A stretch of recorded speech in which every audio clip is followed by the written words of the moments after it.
Seeing none, that we will stand. Public comment. And I see that, Tracy, I see that Arla Miller has her hand raised. Okay. Oh, good morning. Please. Good morning, Chair, Vice Chair, I should say. I just want to take this time to, on behalf of myself and ODOT Public Transportation Division, to wish the board, the staff, especially the drivers, and any riders that are listening in on this, happy holidays, and we hope that you have safe holidays and a happy new year. Thank you. Thank you. Appreciate that. And same Happy back holidays to you. Yes. And Kathy, are you monitoring Facebook? Are there any comments? Oh, actually, I don't see. Oh, there's Kathy. She's still here. I'm checking that now. One moment. I can't access Facebook, sorry. I see no comments at this time. Okay. Good. Okay. So I would entertain a motion for approving the board meeting minutes. Some board member would. I move to approve the board members, oh, sorry, Go ahead. board minutes, sorry. I'll second. Discussion. I have a question about one of them. On page 9 of the packet, Northwest Works, is that a part of WorkSource Oregon? Employment Department? No, it's they're the Workforce Investment Board. Workforce Investment Board. Yep. And are they under the umbrella of any state agency? I'll talk about that during my presentation. Got it. Thank you. Yeah. Okay.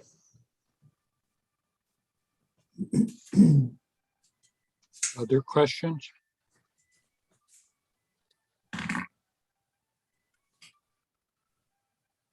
No other questions? Okay, so I would ask for a call for a vote. All those in favor?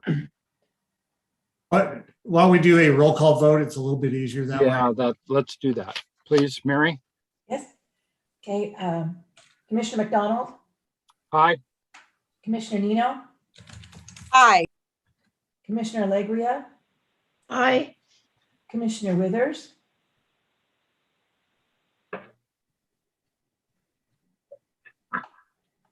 Commissioner Reed, Aye. Commissioner Withers.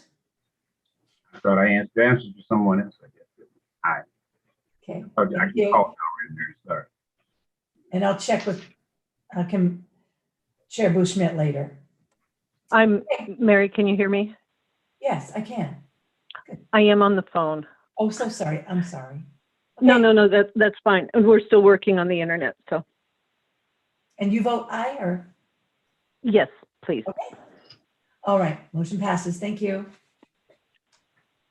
Okay. Madam Chairman, so are you still wanting me to continue? Would you please? I'd be glad to. Thank you. Thank you. Okay, so next item is financials. So Kelly, you're on. Any questions for me this morning? Pamela? on under expenses on page 10, 6010 wages. So the over budget pay the periods fell with 3 in the month of October. What does that mean? It's just the way our pay periods fall every week, every so many months. We end up with 3 of them in the pay period. Oh, okay. Or 3 of them, excuse me, in the month. And so it kind of throws it off a little bit. Okay, thank you. And then the other one is I may have asked this before, but on page 13, 2100, accrued labor system under liabilities and net assets. What does that mean? I'm not sure off the top of my head, but I have been working with the auditor on a few of the different things with our balance sheet and such. Okay, I think there's some things when we converted that just didn't convert correctly, and they're just starting to really be caught. So him and I have been working on a few different things.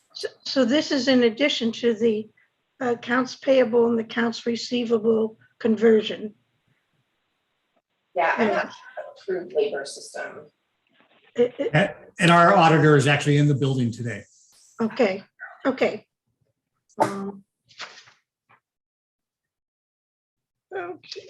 that's. Oh, yes, and then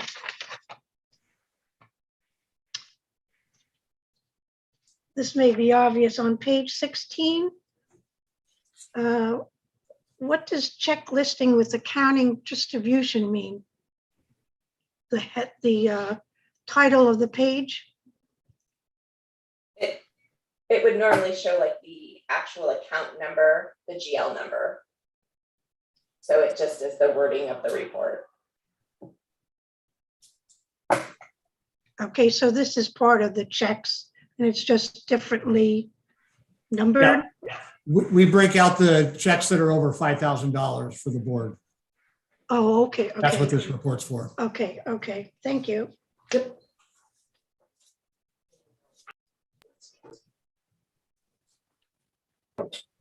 Any Just other? a, just a comment, Kelly, I really appreciate, it seems to be getting better and better each month, to see and understand, where things come from. So Good. it's looking very good. So. Good, thank you. Vice Chair McDonald, I did have a couple of questions. Go ahead. Thank you. Kelly, on page 11, Greyhound, it's 4120. I don't think I've ever seen that on a statement before. Is that something we're just trying to clean up with the new programs? No, we get payments from Greyhound almost monthly. Oh, okay.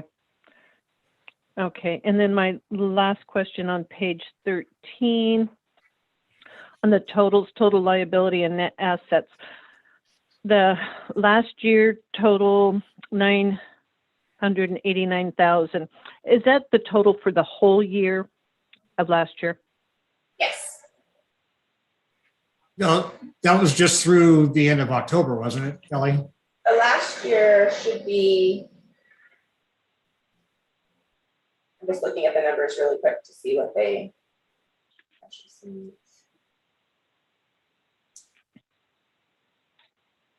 That should show last year to date. So like what it would be For the whole year or just through October? just through October. Yeah. Yeah. Oh, okay. All right. Thank you. And then I see, That's basically I see Deanna has her hand up. Deanna?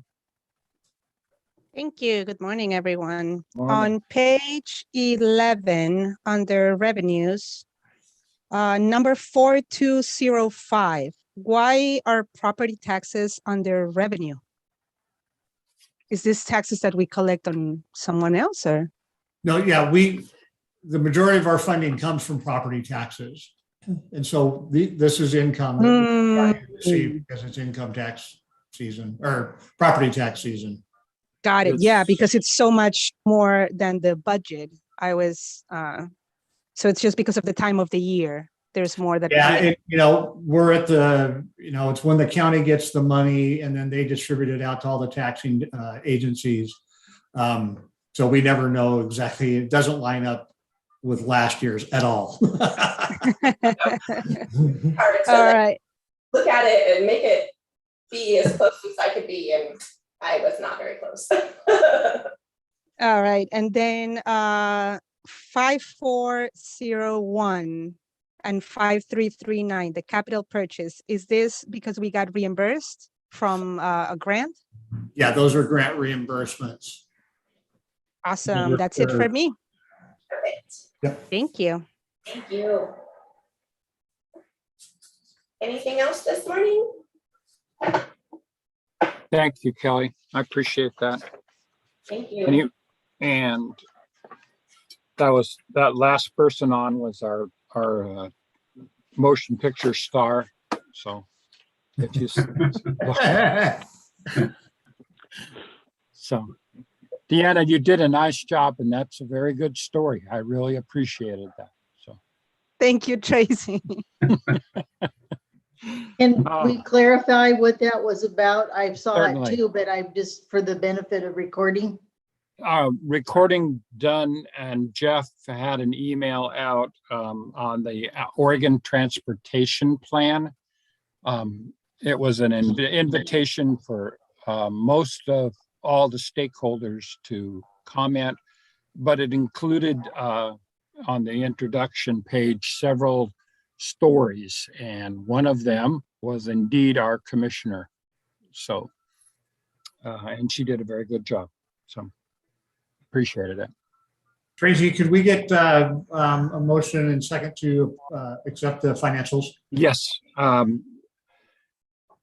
Entertain a motion, commissioners, for approval. I move I'll to I'll make- approve Okay, as Rebecca, the financials as presented. I move to approve the financials as presented. okay, Rebecca. And is there a second? I would second. This is Debbie. And Debbie Boone would second, Debbie Booth Smith would. And so we will please take roll call. I think, Mary, I think it's better. I have an echo in here this morning, so. Mary, could you unmute, please? I'm so sorry. Chair Bouchmet, Aye. Vice Chair McDonald, I, Commissioner Nino, Aye. Commissioner Alegria, Aye. Commissioner Withers, Aye. Commissioner Reed. Aye. Thank you. Motion passed.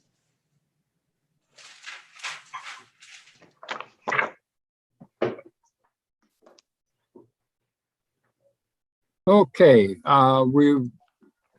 that passes, and the reports from chair and commissioners. Deb? I just wanted to say I watched the video with Deanna in there. You're great at this. And I'd like to see more of you out there. And I think that's about all I had for this month, other than happy holidays to everybody and stay safe. Happy holidays to you. Thanks, Pam. Pamela? Happy holidays, that's all.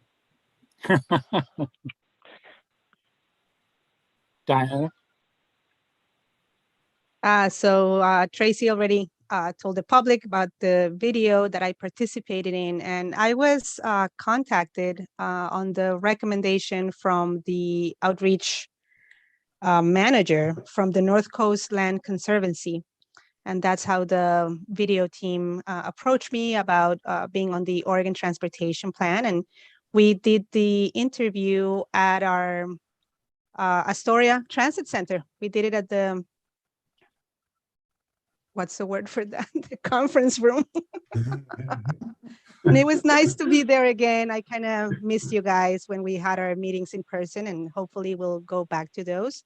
And there is a lot of material that they filmed. So hopefully I think they're going to be putting together different videos and releasing them and trying to get the public engaged. So it was a pleasure and an honor to, speak on behalf of our community and rural communities in general, considering that I haven't been a commissioner for that long, but I was a writer when I first moved to Oregon. So they really liked that perspective as well.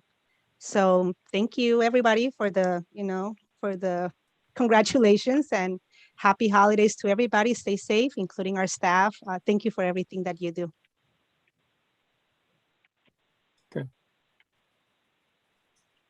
Okay, Rebecca?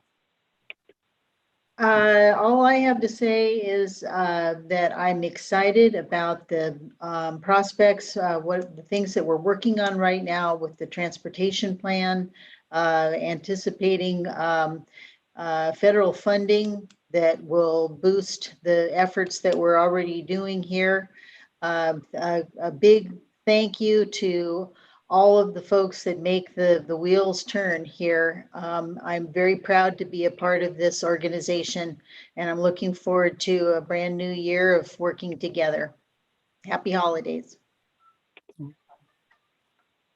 And Charles, since I was in your community trying to get the Christmas spirit yesterday. I thought that was the Grinch, Tracy. I thought it was the Grinch. Sorry, I was Tracy.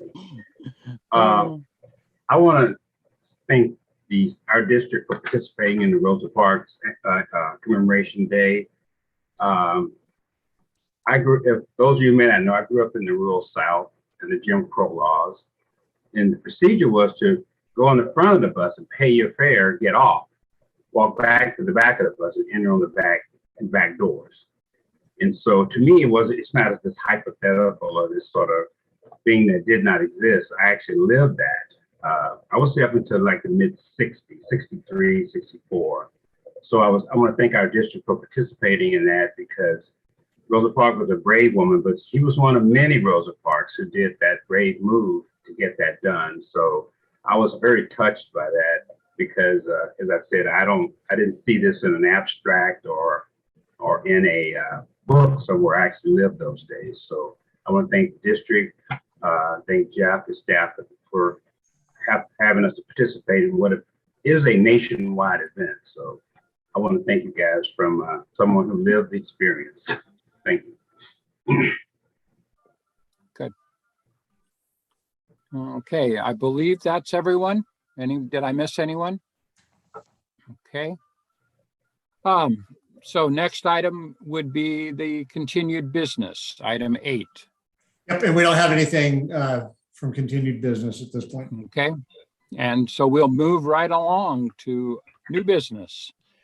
All right. SDAO conference. Yeah, so in February, from February 10th through the 13th is the Special Districts Association of Oregon, or SDAO's conference, live and in person, which I'm very excited for everybody about. I can truly say there is a difference when Jason and Jennifer and I traveled to Virginia last month to the CTAA conference. It was absolutely wonderful being able to interact with old colleagues that I have, and then also to meet new colleagues that I now have. So this is a great opportunity. I'm really thrilled. The entire board is going to be going.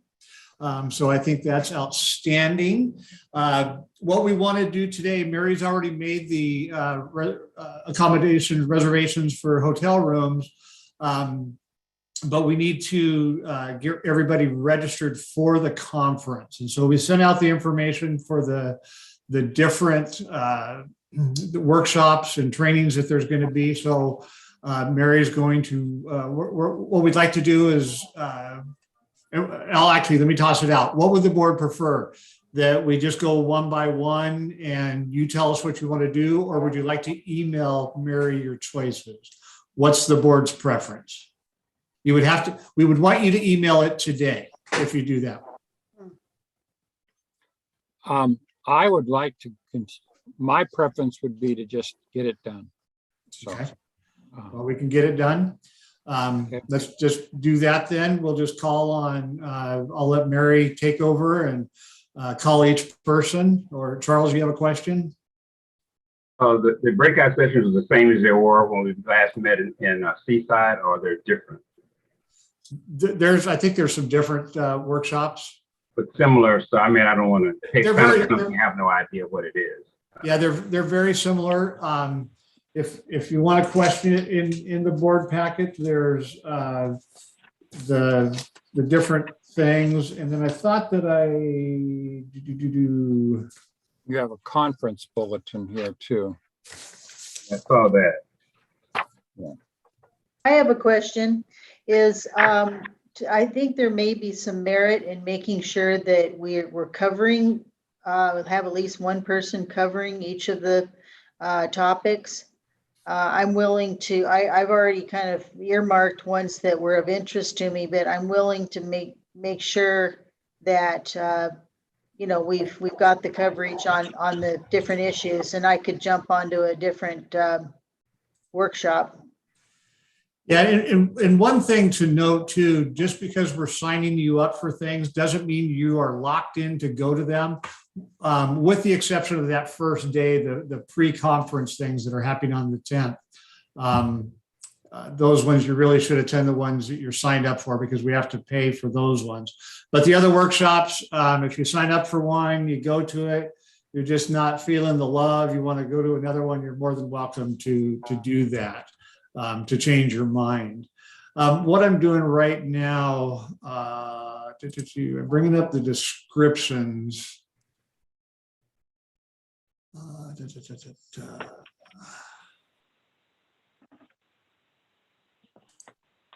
Bear with me just a moment. That way, Charles, if you've got questions, I can. I think I'm okay, Jeff. I looked it over in the packet, but I just wanted to know if there was anything specifically that was of high interest to the district that we should definitely read. It's leaving it up to you. You know, I think what Rebecca just said is important, that we, you know, spread out as much as possible. That won't always happen. There'll be, you know, I think that we'll be able to have people in each of the different sessions that are there. So, Mary, you want to start off and go down the list and people and find out what their selections are? Wait, Okay. Pamela has a question before we do that. For the pre-conference, there's budget and finance to 8 to noon. Can we go from 1 to 4 to the board duties if we go take the budget and finance? So on the first, on the pre-conference, there's a couple of options. One is what you just said, the budget and finance. That's a half-day one that goes from 8 to noon. And then there's a different one in the afternoon, emotional intelligence for leaders. That goes from 1 to 4:30. Another one that's a half day is the hot topics and risk management. That goes from 9 to noon. And then there's an all day one from 8:30 to 4, and that's board duties and responsibilities. And for that one, I really would encourage our newest members on the board to attend that one. Rebecca, I don't think you've been to an SDO conference, have you? No, I haven't, but you know, I've attended several webinars in the last several months, you know, that have come through for us. And one of them was about that issue. I didn't pick that one. Okay. So my question was, can we do budget and finance in the morning and go from 1 to 4, board duties and responsibilities? No, Or you can't? no, that's an all day one.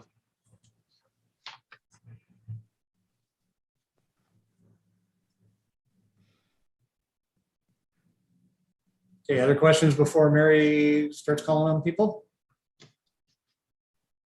All right, Mary, it's all yours. Okay.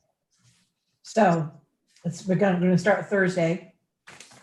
Mary, Commissioner Reed. Mary, I would pick one person and get their entire thing rather than do it by day. Commissioner Reed. So, Okay. Did you want me to start out? yes. Okay. All right. So I have the, for the 10th, the Budget and Finance 101, and the afternoon, the Emotional Intelligence for Leaders. And for the Friday, the 11th, Yes. I have fake news, how to plan for it, how to combat it. And in the afternoon, relationship building for your leaders, your legislators. Okay. For the February 12th, 10:30 to noon. Well, this could be either one of, I like the top three. Refocusing and strategic planning would be my number one. Disaster preparedness, number two, and evaluating ADA and religious accommodation, number three choice. And then in the afternoon, I've got two choices. You just stop for a second. Can you give those again? That's a little bit too fast for me. Sorry. Oh, no, I'm sorry. Whoops. Go back to Okay, so the one in the 10:30 one, I guess I'll just pick one. Refocusing strategic planning. Okay. And then in the afternoon, the board chair basics, how to run an effective board. Okay. Did you select an 8:31 in the morning? 8:30. Yeah, I did. I guess I didn't mention it. Recruiting board members for special districts. Okay. Thank you. Yeah. Okay. Next.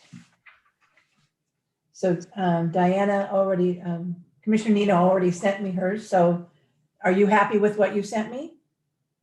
Yep. I am. I just didn't choose anything on Thursday, the 10th in the morning, because I wasn't sure if we'd be there that early, but I guess we are. Yeah, So, we're gonna travel there on the 9th. wow, cool. All right. So then for the 10th, the only thing that I'd be missing, I would also be kind of like with Rebecca, you know, if I would go to whichever we need, because between the budget and finance or the hot topics in risk management, I really don't have a preference right now. So maybe that day I could decide on either of those two. Now you need, on that one, you need to pick.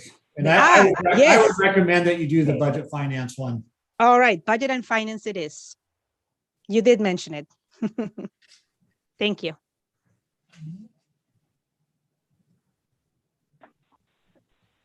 Okay. Next, I'm going to do Chair Bushmit.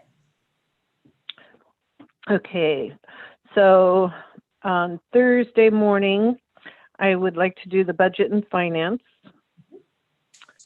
And then Thursday afternoon, the emotional intelligence for leaders.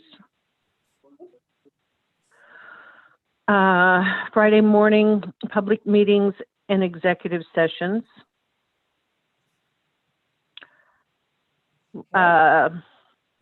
Friday afternoon, employment law updates. No, I'm sorry, relationship building with your legislators. Okay. And then are we to Saturday then?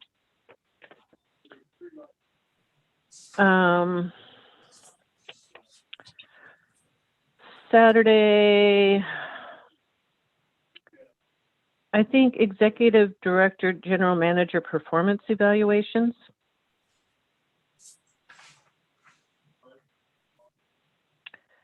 And that's from 10.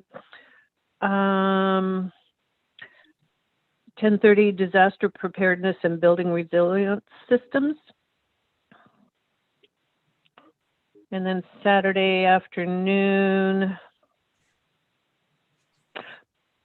board chair basics and how to run an effective board. Afternoon break.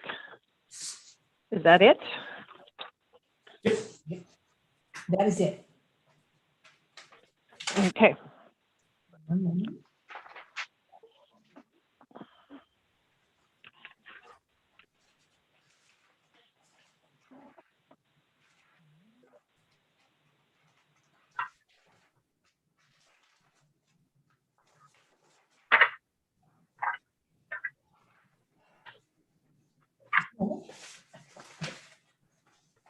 There it is. Okay.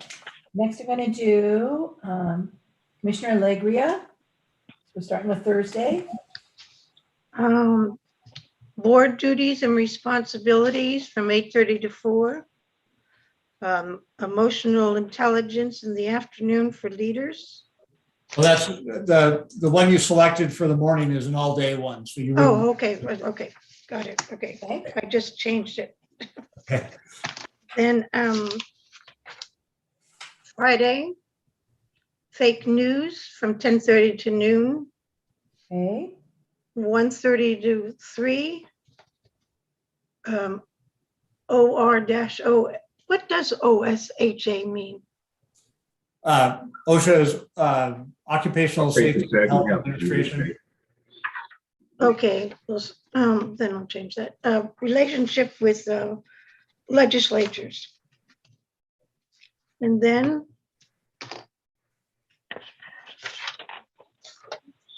am I missing a day? Oh, here we go. And then from Saturday, 8:30 to 10, 5 functions that drive team success. okay, 10:30 to noon, refocusing strategic planning. And 1:30 to 3, board chair basics, how to run an effective board. okay. Thank you. Yeah. Okay. Okay, Commissioner McDonald? Okay, breakfast, let's see, I'll be there for that. Budget and finance, Okay, and do the same emotional intelligence for leaders. For that, and then I would I want a employee privacy and confidentiality of social media at 10:30 on Friday, and then the afternoon relationship with, no, everyone's in there. Let's do something different. Let's do public records and oversee an update with the state. Okay, and then Saturday, let's see.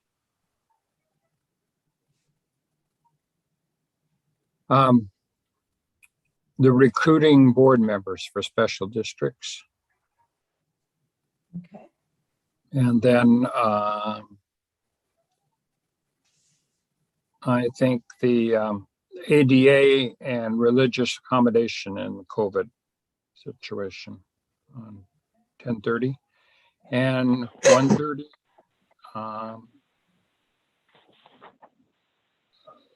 Let's do, I like the board, how to run effective board. Okay. okay. And I'll look back on Friday. You're taking the public records, And executive sessions. that goes from 1:30 till 3, Okay. and it doesn't continue on in the later of the afternoon that I can see. I see. Did you want Okay, to? and so that I would add relationship building in there then. Oh, no, I see. Excuse me. I had public records overview. And that's fine to go to that one. No, that's okay to do that. It's my mistake. I was seeing that it doesn't go to the afternoon, but there's no more classes in the afternoon. It's caucuses, so you're good to go. You're good to go. Okay. Okay, Sounds sorry. good. Okay, Commissioner Withers. Are you, On Thursday, from 9 to noon, hot topics in risk management. okay, From 1 to 4:30, emotional intelligence of leaders. okay, On Friday, from 10 to noon, I have employee privacy, confidentiality, and use of social media. From 1:30 to 3, public records and overview and updates. On the breakout caucuses, that go from 3:15 to 5. There's nothing on transit that I'm just missing. So after you're done, Charles, I'm going to talk about about the caucus meetings and I'll because, just leave that one open. pardon? Can I just leave that open for right now? Yeah, 'Cause I don't that's want- fine. I That's don't fine. want to go to any of those. And then Saturday, 8:30 to 10, recruiting board members for special districts. 10:30 to noon, disaster preparedness and building resilient systems. From 1:30 to 3, board chair basic, how to run an effective board. Didn't I get anything after that? I think that's all joint time. Yep. Did I miss something, Mary? Nope, you've got them. Got it. I think that's everybody, isn't it, Mary? Yes. Mhm. Okay, so I have a note from Kathy also to put the at-large caucus meetings on the That's- agenda. So that's what I was just starting to talk about. So that what Charles was talking about on those caucus meetings on Friday afternoon, we are part of the at-large caucus. What the board needs to do, board members can go to that caucus, and I'd encourage it. But the board needs to select a person to represent the district as a delegate. And that person will be the person that votes in the caucus and also votes in the business meeting.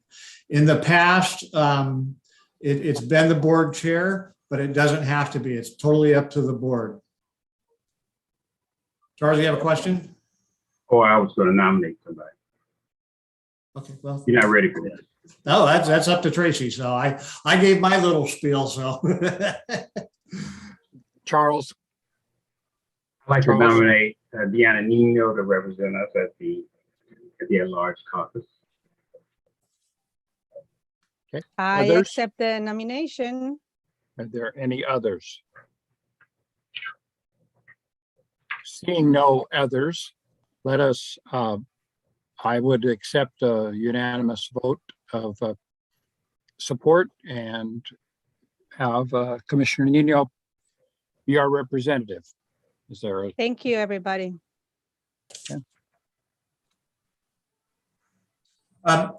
Okay, that's great. Is everybody going to attend the awards banquet that final night? Are there any of the meals that you're not going to attend? And then also, go ahead, Rebecca. I'm sorry, but you know what? I'm not, maybe we've covered this before, but are we going together as a group with the transit? All in No, a bus or something, or, Yes, we're going to take a bus. okay. So we'll All get to right. all those details as we get closer to the event. Is that mandatory to take the bus? I was going to be down that way earlier in the week. I'm just going to That's stay. fine. That's Huh? fine. That's fine. You can, yeah. I'm going to be down there early in the week, just going to stay. I'd ask that if you're not going to take the bus, that you shoot me an email so we can make sure we have the right size bus. I have one more comment, is that I'm having mobility issues with a problem with my hip. And I may have to, I mean, I plan on coming and plan on, going with the group, but I would, I may reserve the virtual option in February if it comes down to that. I just want to let you know. Okay. Let us know as we get closer. Okay. I will say that final night with the entertainment of the dueling pianos with Jeff and Rihanna, that's not me. I don't play the piano, but they are extremely entertaining. They are a lot of fun. So I think you'll really enjoy that. And I think you'll really enjoy the whole conference. Is that featuring Tracy McDonald on vocals? What's that? Tracy McDonald on vocals? oh, that was Santa Claus. I'm sorry. Too funny. Too funny. Okay. All right. So second item, we would be doing the returning citizen program update. Jeff? All right, so let me get my PowerPoint set up here. Bear with me just a moment. I just did, but I'll try it again.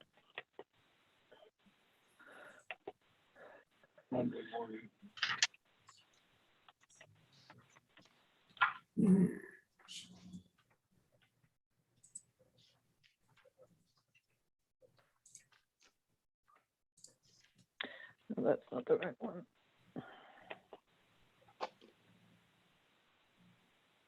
Oh, I'm going to mess this up. Hang on. Bear with me. Says I'm not connected. Is, Jeff, is this just a presentation or are we going to have an opportunity to ask some questions? Oh, I'm going to welcome all the questions in the world. Debbie, we can still hear you and you are connected.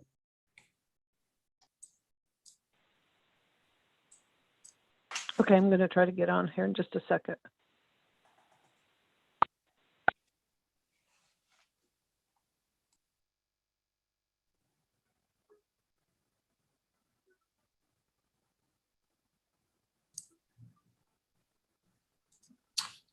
Oh, fiddle.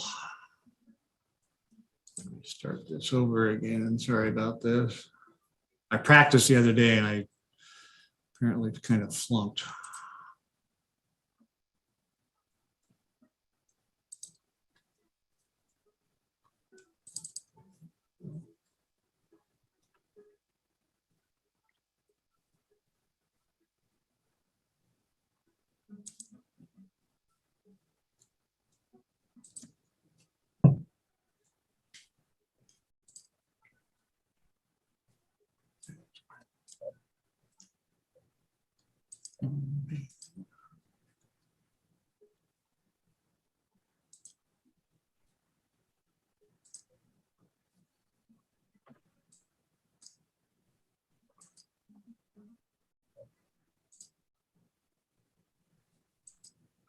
I just looked towards Astoria. There's a huge bunch of gray clouds coming. Goodness, folks. Can you see my screen? Yes. Yes. Yes. Very good. Okay, let's try to get my other screen up here. Okay, so, I've talked about this program before that I've been working on. The catalyst for this was started back in early August when one of my colleagues in Iowa, Julia Castillo, who's the executive director of HRTA in Iowa. HRTA stands for the Heart of Iowa Regional Transit Agency. And she wrote this blog post that the Community Transit Association of America, or CTAA, sent out on August 10th. And I read this and I was immediately inspired by it. I consider myself a visionary manager, but this is something that I would have never thought of this idea. And so I reached out to her that evening and emailed her and started developing a relationship with her and let her know how excited I was and how much she inspired me. And that we were going to look at setting something up in Oregon. So my vision was, because we're talking about, returning citizens that have been incarcerated in the prison system. So for a statewide program, my vision was to get people that are incarcerated that are coming up on their release date, get them trained while they're in prison to get their CDL and what's required to be a transit operator, with the overarching goal of when they step out of prison, they have a future in front of them, a potential for a future. All the people have to go back to the community that they were adjudicated in. So this can benefit transit agencies from across the nation.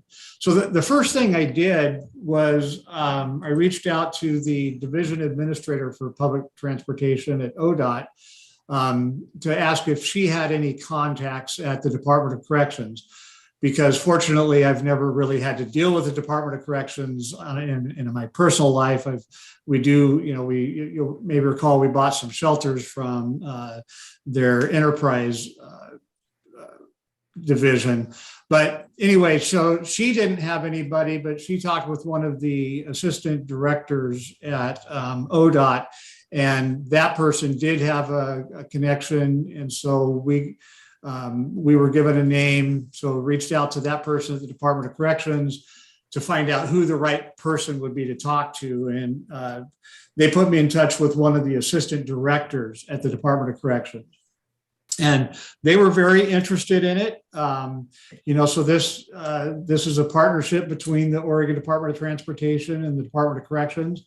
And under the ODOT auspices, we've got two divisions, public transit, and then DMV also heard about this, and they were very interested in it as well. And so they wanted to be a part of it also. So when we talk about, the program, our goal is to solve a couple of things. Number one, to, train people, because all transit agencies across the state and across the nation are short on drivers.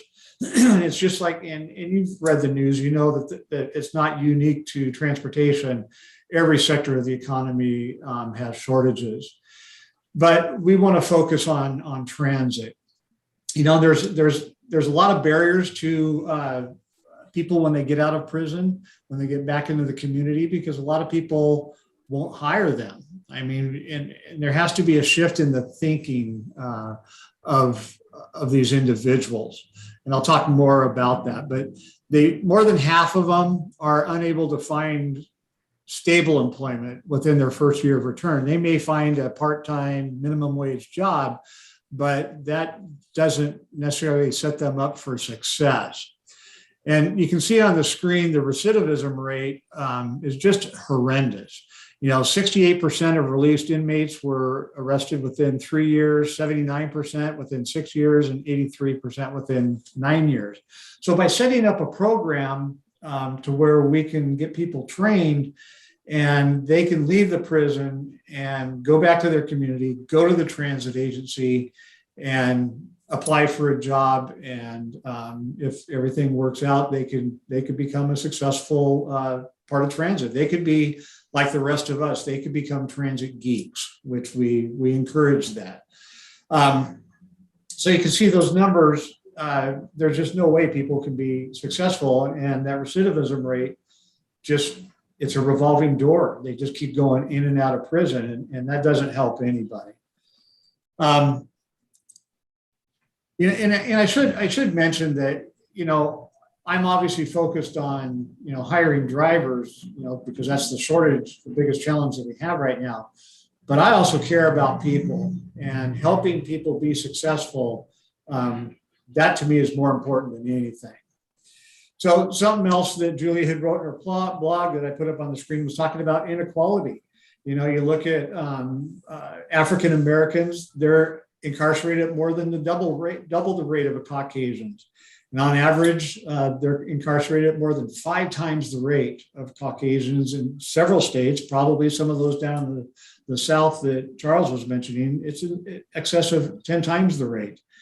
So, putting stable, well-paying jobs out of reach of many people with records, it further contributes to the disproportionate rates of poverty among communities of color, as well as racial inequality across the nation. So I think that's going to be a very important component as we get this program set up. So how can we be a part of the solution at the same time, look at tapping into this pool of potential employees? Eliminate blanket bans that automatically disqualify workers with criminal records. Anybody that's in a safety, oh, Paul, help me out here. Anybody that's a driver, we have to do sensitive. Thank you. Safety sensitive.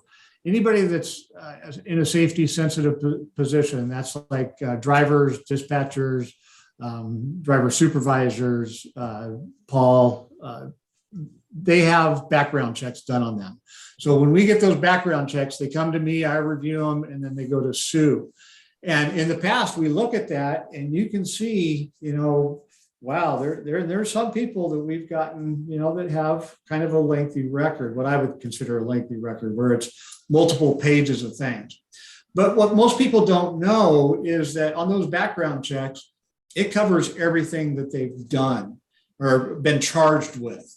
It doesn't mean that they were found guilty of a lot of those things. And in fact, there's a lot of them that they may have been arrested for something, but they were never convicted of anything.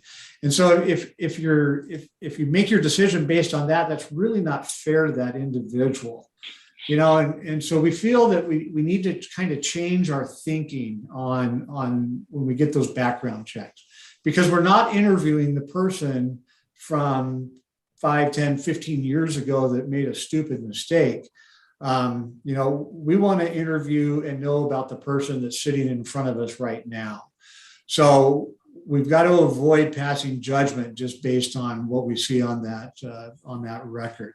We want to have a conversation with them. We're going to let them know that, yeah, we do have to do a background check. And obviously the people coming to us from this program, we know that they've been in prison, but we want to hear their story. We want them to tell us what happened, and really have that conversation with them.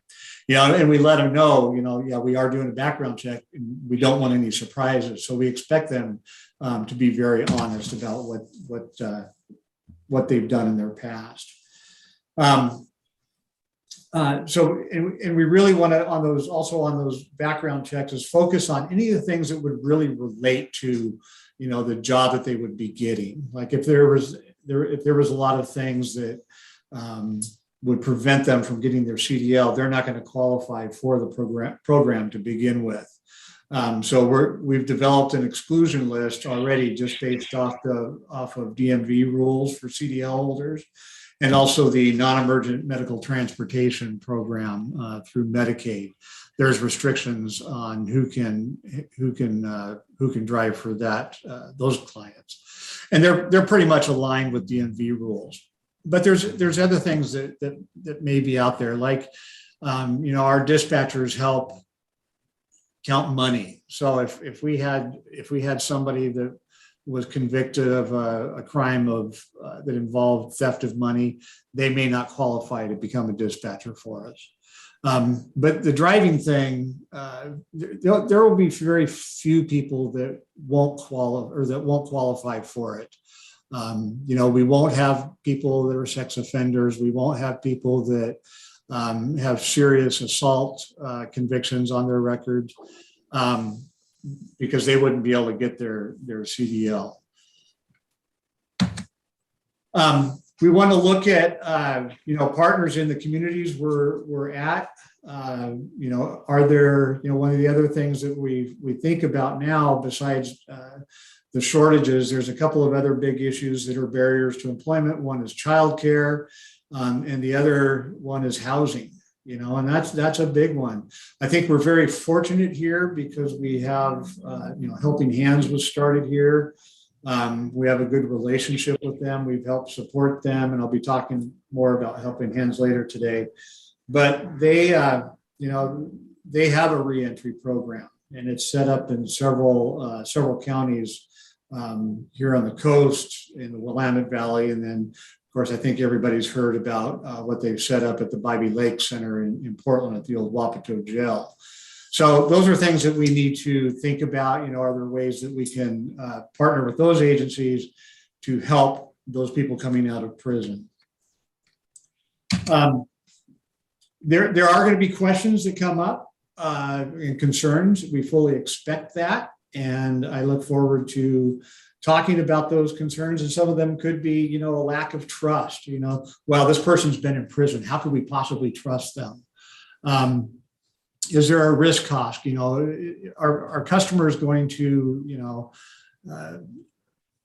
push back on this because of their perceptions? Negligent hiring, well, I'll get to that in a minute. Safety factors, is that person really going to be a safe person to hire? And then perception and acceptance by other employees.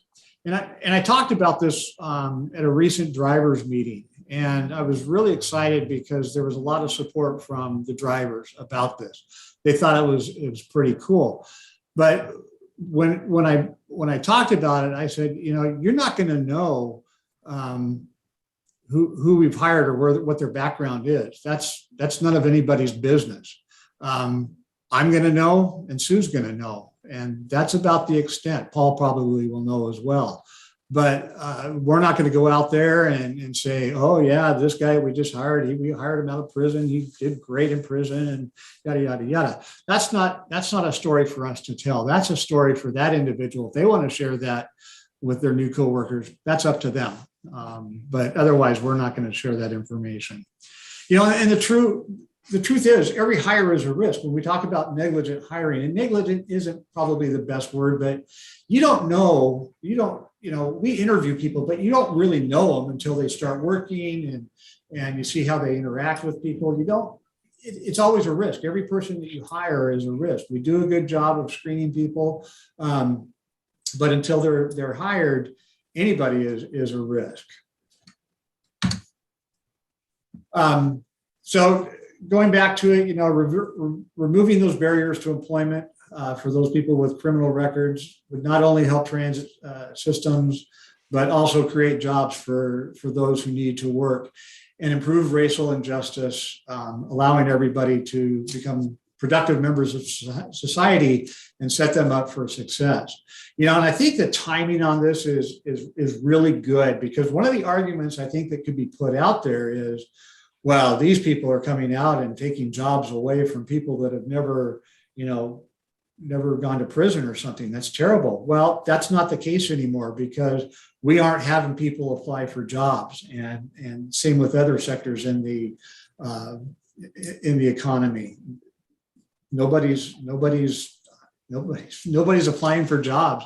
I saw the report yesterday that last month, 4 million people quit their jobs for whatever reason, and that's the second month I think in a row.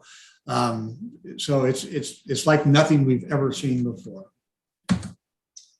So on a local program that we set up, because I thought that it would take a long time to set up the one with the prison. So I wanted to get something going now. So Sue and I met with the Clatsop County Community Corrections, and they were on board with this. So they will refer clients to us, clients of theirs that they think can be helped by our program, that can be successful for our program, and obviously will qualify for it. So we look forward to getting referrals from them. We ended up with a couple, but nothing has panned out at this point. But just because if we get those referrals, and going back to the statewide program, just because they've gone through the program doesn't guarantee that they're going to be hired by the transit agency. They're going to get interviewed like anybody else would, and then a determination will be made after the interview. So again, the statewide program vision is set up a training program within the correctional facilities. You'll see here a picture of simulators that are used in another correctional facility in another state, and this was a trucking one that they're doing, because we'll be setting up the first transit specific one in the nation here in Oregon. But this just kind of gives you an idea of what's possible. Now, this one is actually in the facility, but we won't be setting up training within the walls, because there's just not enough room in the correctional facilities. So the status of the program, I mentioned, the three partners: Department of Corrections, Department of Motor Vehicles, and Transit. Each team has 4 members. On the transit side, I've got 2 of my colleagues, one from the city of Sandy, one from Josephine County, and then also a senior leader at Public Transit Division at ODOT. DMV, they actually have the DMV administrator is the head of their team, and then they have some program managers.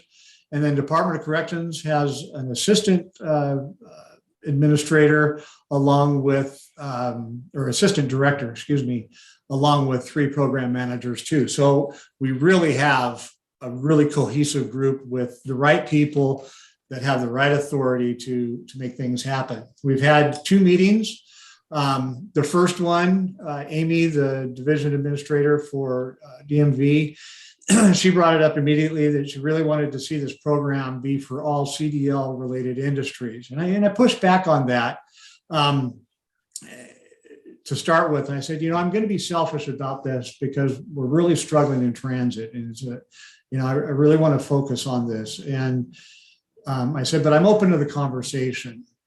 So when we met at the second meeting, I started it off by making the proposal that we started off with transit only as a pilot program. That way we can get a program set up. We can smooth over any of the bumps or any of the things that we discover aren't working, or what will work that can be duplicated into the other trainings. But most importantly, ODOT Public Transit Division is going to put some money into this. And because of that, it has to be specific to transit. They wouldn't have been able to participate if it was for all the CDL related industries. And as I'm explaining that and making that proposal, I'm looking at the Zoom screen. I'm looking at Amy, the DMV administrator, and she started nodding her head. And it's just like, perfect. That's what I got. And everybody agreed with that. Let's start it off as a pilot program.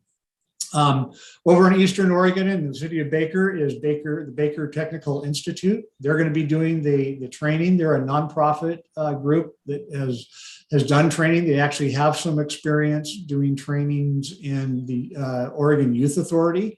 I know one of the programs they did was heavy equipment, like big backhoes and cranes and all sorts of stuff. They did that. They had a girls program at the Oregon Youth Authority, and that was very successful. They found that the girls that went through that program that got to use the simulators were much more successful when they got out of their time in the youth authority and got hired on. Their training was rather quick because they got that simulator experience. So that was good. So Baker Technical Institute has good background in doing this. Whoops, let me go back. I should also mention they have simulators already set up in trailers, so they're very mobile. They can go to any of the facilities within Oregon. They've already bought the transit software for the simulators, so that's another box checked.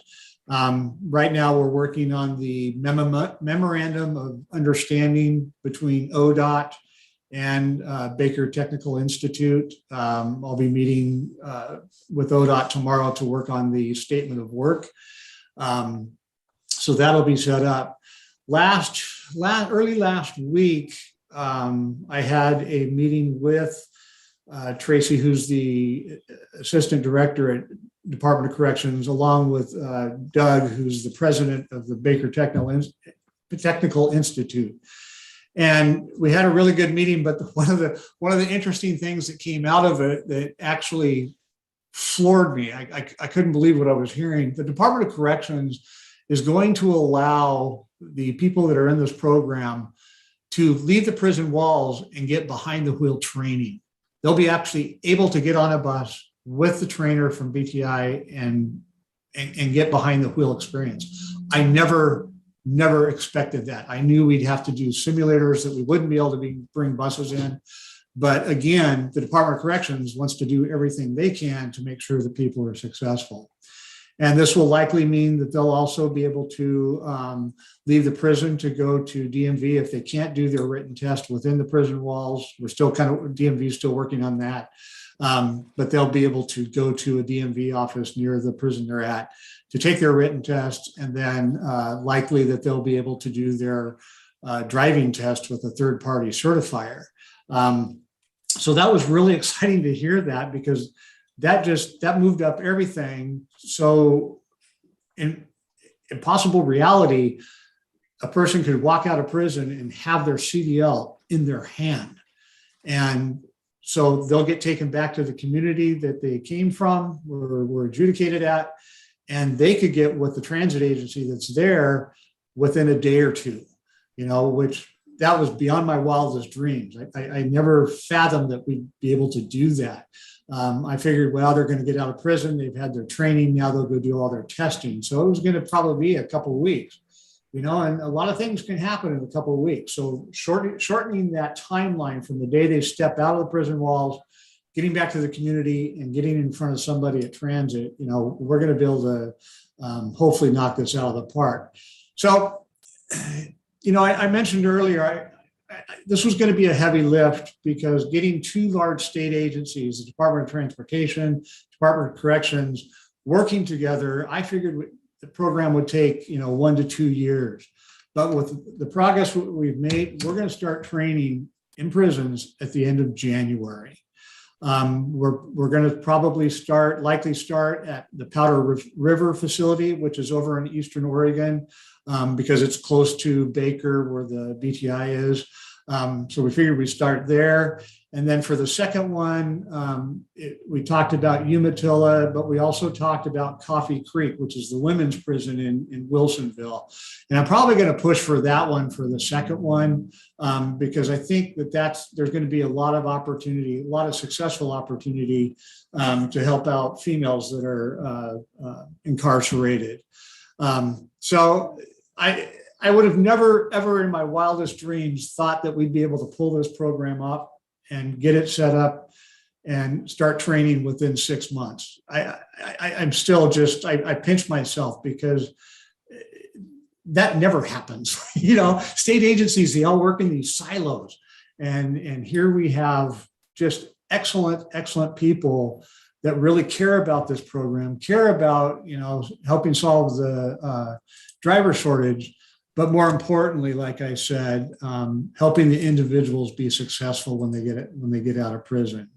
The other thing, because they're going to be allowed to do behind the wheel training, I've got to find buses for them because Baker Institute doesn't have any buses. So I reached out to Salem first because I'm very good friends with their executive director, and he said, we've got a couple of buses. We just retired. I'd be willing to donate one of them. And he said, but I got to check and see if they're diesel or CNG. And unfortunately, both of them were CNG. So we can't use those, but that's okay. I've reached out to TriMet, talked with one of the people that runs their paratransit division, and she hadn't heard about what I was working on. And she said, Jeff, I've got goosebumps. I can't believe this is the greatest thing I've ever heard of. And so she's putting me in touch with the right people of TriMet. The timing is good because they're converting a lot of their fleet right now to electric. So they're seeing an uptick on retiring buses. And then I've also reached out to one of the managers down at Lane Transit too, another large agency that is doing the same thing. They're getting some electric buses, so they're going to have some buses that they're retiring. So I'm pretty confident that I'll be able to get 1 or 2 buses, maybe one from each, hopefully. And then I have to get them over to Baker, and so they'll be able to use those for behind the wheel training. So very exciting about that. The other thing I've got to do, because we're going to start training the end of January or first part of February, it's going to be a 4-week training. So we got to make sure that all the agencies across the state are on board with this. So I'll be setting up a Zoom call with all the transit agencies within Oregon to talk about the program. Several of them have already been on a couple of nationwide calls that Julian and I have done. And so it's been all positive feedback. Everybody's very interested in this. And then when we were in Virginia, both Julia and I spoke in several different sessions at CTAA conference, and then also the ASTO conference was going on at the same time, the American Association of State Highway Transportation Officials. So all DOT executives were there, and there was a ton of interest there as well. So this thing is rapidly going across the nation. Everybody's excited about it, interested in it. And here we are, we're going to be the first state to actually roll it out and get it into place. And I can't tell you the level of excitement. I always talk about waking up in the middle of the night and what do I think about? I think about things here at the district, but lately I've just been thinking, oh my gosh, we're actually doing this. And so it's exciting, but I wanted to, formally share it with you. Ethan's on the phone from the Astorian. Ethan, I had a conversation yesterday about the program, so he's aware of it. And I let him know that he's going to be the first reporter in the nation reporting on this program. And so he goes, oh boy, big shoes. I said, yeah, I'll be interested to see how far on the wire it gets out there. So, but I appreciate his interest in it, and I know he'll do a good job sharing the story of what we're doing. So, with that, questions for me, Rebecca? Well, I want to thank you, Jeff, for all this work. This is really an exciting opportunity. As I think I've mentioned to people, I have a background in an advocacy place at the table for criminal justice reform. And, this will be very interesting to see how the players really kind of plow through the red tape and get going on this, because corrections, for many years, they have the best of intentions, but it's a very slow moving organization. They're slow to change. They're slow to make, moves. They get bogged down in a lot of that stuff. But, I think this is also an opportunity for us we're talking about, how we can be a united voice for legislative issues that will contribute to the benefit of this. So many people have been saying that we need to work with our formerly incarcerated people, and there are a ton of advocacy groups in our midst here and, statewide. So, really having a bigger voice, with the legislation on those kinds of matters that will make it easier for us to do this, not only for our industry, but for other industries as well. And it's a sea change, for people to wrap their minds around working with formerly incarcerated people.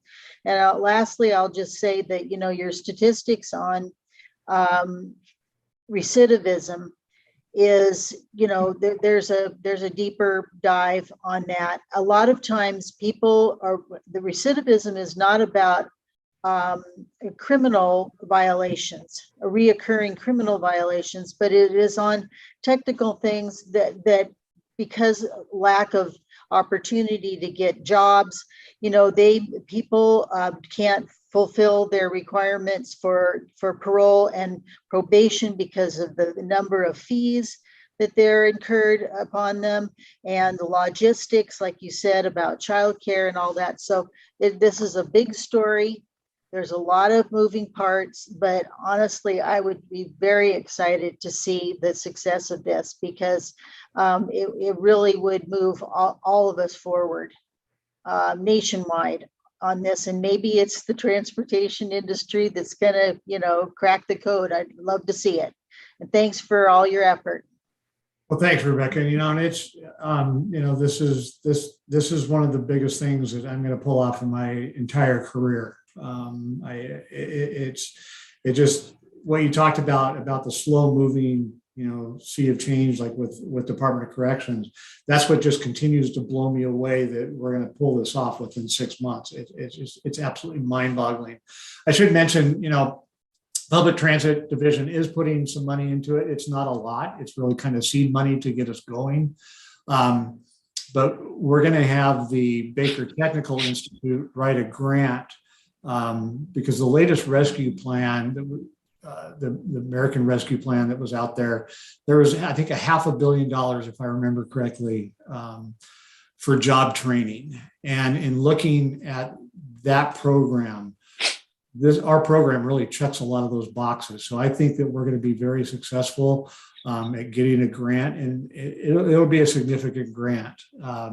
We're having BTI do the grant because they're a nonprofit. If ODOT or Department of Corrections were to write the grant, they'd have to go to the legislature to get permission to write a grant. So let's cut that step out, have the nonprofit who's doing the training write the grant with our support. So we're gonna help them write that grant, and I see it being a multi-million-dollar grant. To keep this thing funded for a long time. Not just for transit, but also to include the rollout of when we bring the other CDL related industries in, like short haul, long haul trucking, and school bus drivers. So it's really something. Betsy Johnson knows about the program. She doesn't know all the details. I tried to update her the other day because she's very supportive of training within the prison walls. So she'll be happy to hear how far it's come and how well everybody's worked together. And then I'll get with our state representative as well to let her know. The one thing that I can see that transit agencies may need some help with, and fortunately, because most board meetings are virtual, I'll be able to help them out with their governing bodies, because there may be some governing bodies that are, have that old school of thought, prison people. No, we can't bring them. There's no way we can do that. So, I'm going to be very supportive of those agencies with their boards and help them explain the program and, challenge them to quit thinking the old way. Let's help people be successful. Okay, when they get out, that way it's not that revolving door. And I think we can sell that story very, very easily. We'll have the Oregon Public Transportation Conferences in March, and I've requested a session on this. So I'll be, I don't know how it's going to come together yet, but I'll be one of the speakers talking about this program so people can learn more about it. So, other questions? All right, Charles. I think Deanna might be first. Pardon? I think Deanna was up first. Oh, okay. Yeah. Thank you. So yeah, I'm incredibly excited for this, and it always brings tears to my eyes that this is moving along so quickly. So yeah, it's amazing. I had a question on to eliminate the blanket bans that disqualify workers. Is that up to each individual agency, or is there like a requirement or a law that anybody who uses public funds has to have like a specific criminal background check or something like that? Well, again, it goes back to those safety sensitive positions, which include drivers. And their DMV has exclusions for who can hold a CDL, or if they have a CDL, if they get convicted of certain crimes, they lose their CDL. It could be a lifetime ban, it could be a 5-year ban, it could be a 10 or 15-year ban. But it's really not as deep as I would have originally thought. It's pretty narrow, and they're all driving related offenses. Most of them are driving related offenses, except for the person on person crimes. I think it's great that if it goes through DMV, it's kind of a little more, it's easier for agencies to go like, yeah, we go by those rules, and then that simplifies so that. And that's how we're going to select the people that are in prison. Who's eligible to hold a CDL. Who would be a good candidate for this. One of the things I've got to circle around with Doug at BTI is, getting a little component of customer service training in there as well, because as you know, not every transit agency hires people that have CDLs. They train them like we do. Yeah. So it's more important for me to have a friendly person that, greets every person, says hi, and then thanks them when they get off the bus. That's important to us. So we want to have some sort of component there. I will say when we start the program over at Powder River, I'm probably going to go over there and address the first class to let them know about the opportunity for success they have, and that they were chosen for a specific reason, and really try to pump them up and let them know that they can walk out of there and be very successful when they re-enter society. Awesome. And then I also had a question on public relations. Like, have you considered maybe having a PR strategy to communicate the program to the public?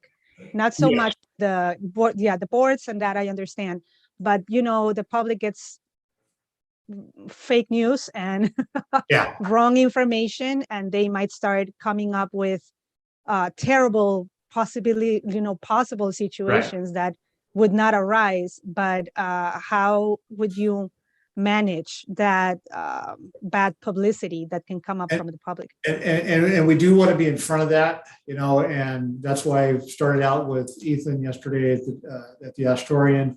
But both ODOT and the Department of Corrections have public relations departments, individuals. We'll be soon pulling them in to help us get the message out on a very positive note. Awesome. Help allay some of those concerns that are out there. Great.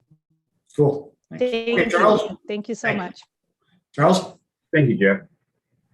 I think the public relations part of this will help the former incarcerated who may have been unincarcerated for, maybe 5 years or so, know that this is an option. It wasn't an option before, now it is an option. So that may help us in that regard.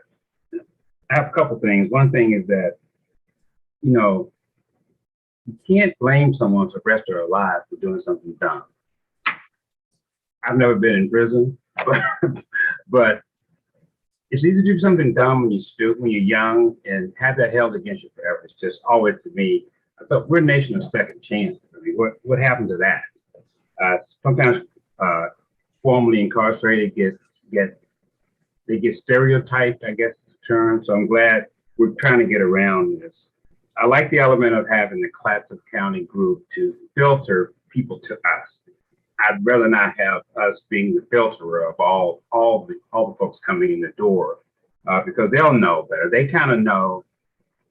They'll have a little idea that maybe some guy's just too much of a hothead to be a bus driver. I mean, that just he may not be qualified to drive. And I think impressing upon the drivers that we are giving them a second chance, and we won't tell their background to anyone, but we have to let them know that, we're also not just going to not forget that they had a robbery years ago. I mean, you as management, not as a district, but just let them know that we're giving them this opportunity, but we expect them to respect the fact that we gave them this opportunity. And I think they'll appreciate that, frankly. And lastly, I do like it that we won't tell someone that well, this is Ed, he stole a car when he was 17. We won't pass that around. I mean, we don't think they need to know that. Because then again, the dumb things you do at one time in your life is certainly not something you do as an adult, an older person. So I admire our district for moving forward on this, and I hope we can get this in place and get it moving quickly. Thank you. Thank you. Well, like I said, I'm excited about it. I think we're going to have a lot of transformational stories that we'll be able to share, over the next several years when we start seeing the fruits of the labor of getting this set up. But again, I just really tip my hat to the Department of Transportation and Department of Corrections for coming together and being on the same page as everybody and wanting to break down those barriers, because they get it. They don't, when they send somebody out back into the real world, they don't want to see them again. It doesn't benefit anybody.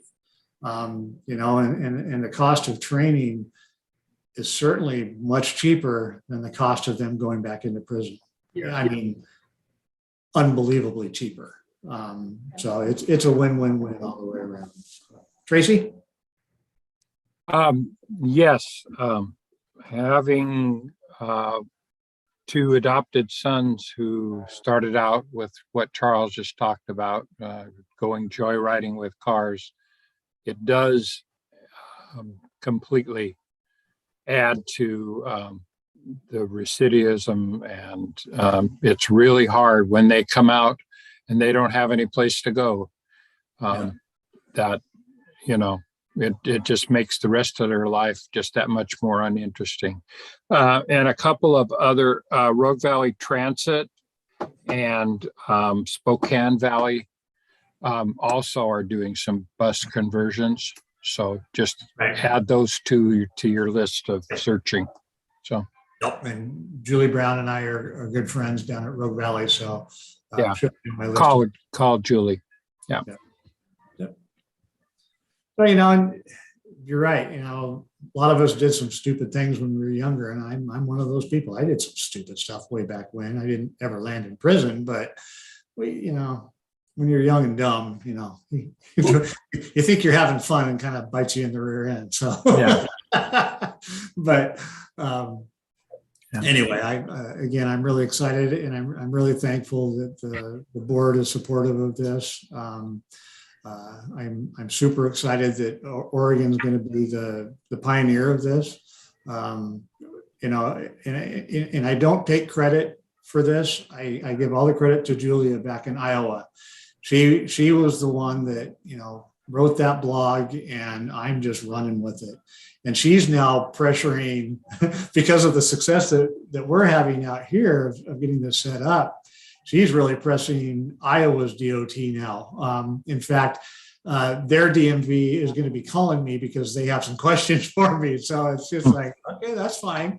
But it was really nice getting to meet her and work with her back in Virginia. I saw her in the lobby of the hotel, and you know, I'd only seen a picture of her before, and it was a dated picture, but I look at her and she's wearing a mask. I go, God, I think that might be her, you know? So I go up, I go, Julia. She goes, Jeff. So we big hug. And then we got to sit down for a while and talk about things, but we talk very often.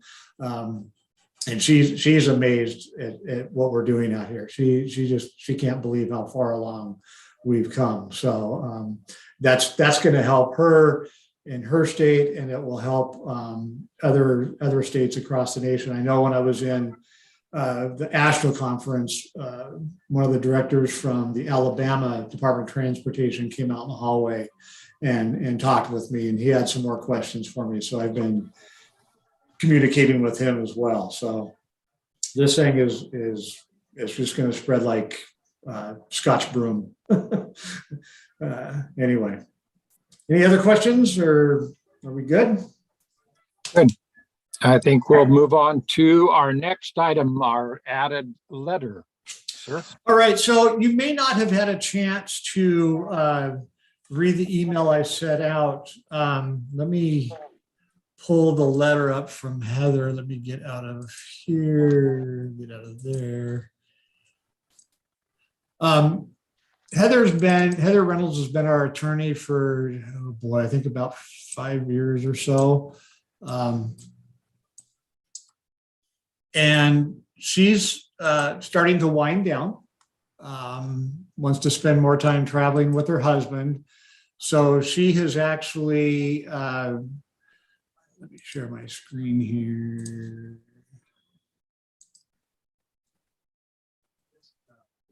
All right, you should be able to see the letter. So she is joining the law firm of Hagelin Kelly LLP on January 1st. And they already have a presence down here. Josh has been an attorney with them, and they've been here for like 15 years. And Josh is in Heather's office over at the county building. And so she wants to see a transition, from her to Josh Stillman. If the board's comfortable with that, you'll see in this letter that there's also a firm overview of Hagelin Kelly. Josh is a partner in that. He's also become very entrenched in the community. He's the Liberty Theater nonprofit. He's the president of that right now. He's also involved with CASA, the Astoria Downtown Historical District, Astoria Rotary, and then he's on the ambassador board for De La Salle North Catholic High School in Portland. But he also represents the city of Ilwaco, the Port of Ilwaco, Port of Newport, Port of Astoria, Miles Crossing Sewer District, and then he's also involved with some tribes as well. So he's got a good background of being a public attorney, and I will add to it that we have used Josh in our personal lives and found him to be very, very competent. He actually at one point was interested a year ago in becoming a board member here, but it didn't work out at that time. So anyway, so the board has a couple of options. The board can go with Heather's idea of just transferring it over to Josh. In the letter, it shows, or in the firm overview, it talks about what the hourly rate will be. It'll be a flat $250 an hour rate, even if it's an attorney that's charges $425 or a law clerk. It's just going to be a flat $250 an hour, and that's or 200. I'm sorry, 250. So that's a pretty good deal, because their new associates start out at $275 an hour and go up to $425. But this is their government rate that they do at the $250. So your choices are agree with Heather on that. I support it. Or if you'd like to hold off until your January meeting, I might be able to get Josh to introduce himself to the board, and then you could select him at that time. But really, we'd be hiring the firm, not just Josh. We'd be hiring the whole firm. So what are your thoughts or questions? Board members? I will also say the board has a policy on the selection. They have to be certified or registered in the state of Oregon, and they are. So, Debbie, I see your hand. Is your hand up or are you clapping? No, my hand's up. Okay. I'm not used to the little hand thingies.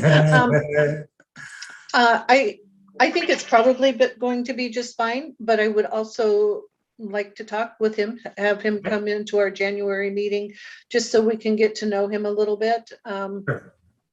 If the rest of the board members are more comfortable in just saying to go ahead, and that's fine with me also, but I would like to kind of get to know him. Okay. Rebecca? Same. Whoops. Now I just push screen sharing instead of, hang on a second. Okay, I don't know. Anyway, I was trying to put my hand down. He sounds very competent, and I'm comfortable with making that transfer, and it would be also nice to meet him. Okay. And Pamela? Oh, you're on mute, Pamela. I'm comfortable with him too, but I'm just a question to, is there any kind of law that we have to have other applicants apply? No. Okay. Nope. Thank you. Okay, so I'll do that. I'll get with them and see if I can't get Josh at the next meeting. I should be able to, I would think. All right. Okay. Correspondence, Mary? Hold on, I have another question. Oh, Okay. I'm sorry, Dan. ahead. So at the January meeting, we would meet him, but would it be also included in the agenda for us to, Yes. would it be a motion to change Yep. and all of that? Yep. All right, sounds good. Thank you. I'm gonna stop sharing. Pamela? Would he be the district's go-to person in the firm? Or we might switch Yeah, it? because he's located here. There may be some things that he Right. would have to get some of his partners involved with, but we've never experienced that. It's always been whoever's been here. So we have a continuous relationship. Okay, thank you. Okay. Okay, Okay. correspondence. The other thing in the email I sent this morning, we did get a letter that I shared with you guys from Northwest Community Alliance. They're formerly known as Coast Rehabilitation. They're the ones that do our janitorial work for us. And we've been notified through this letter that effective January 1st, they're having to shut down that service, which is really unfortunate but like everybody else, they don't have enough people to handle all the accounts. So they're just going to get out of the business. So we're working on options right now. Paul and Jennifer are looking at janitorial firms to see what they can come up with. So we'll keep you posted on that. That's okay. And that was it for correspondence, unless Mary, I do have one. No, I'll talk about it in my executive report. Yeah. I just want to say that we've had a really good relationship with them, and they have done really great work. They also clean our shelters, and they will remain cleaning our shelters. They will do that. They don't clean all of them, but they clean quite a few, and just appreciate them so much. Very, very wonderful people. Okay, thank you. Yeah, I've interacted with several of the staff, both staff and participants, and gonna miss them being involved in that. So. And they're going to miss Mary leaving them candy too. She does that. That's right. All right. Okay. So, Jeff, the executive director.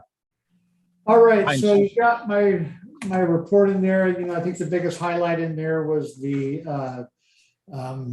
conference that Jason and Jennifer and I attended. And it was a great conference. There was one little glitchy thing that Jason experienced in one of his trainings. It was the first time I've heard of a session that didn't go well, and it was because of the person leading it. And so Jason and a couple of the other people that were in the class, they shared with me their concerns about what happened. And so I got with CTA staff and let them know that, hey, you better look into this. And they did. I think they took the evaluation sheets and saw that, oh, wow, this is not good. And this was an extra class that everybody had to pay, I think, $800 to attend it, and they're refunding all those fees for those people that attended that session. So I was very pleased with CTA and their responsiveness to it. One of the things I put in there was a picture of the Q Straight One, the latest mobility device securement system.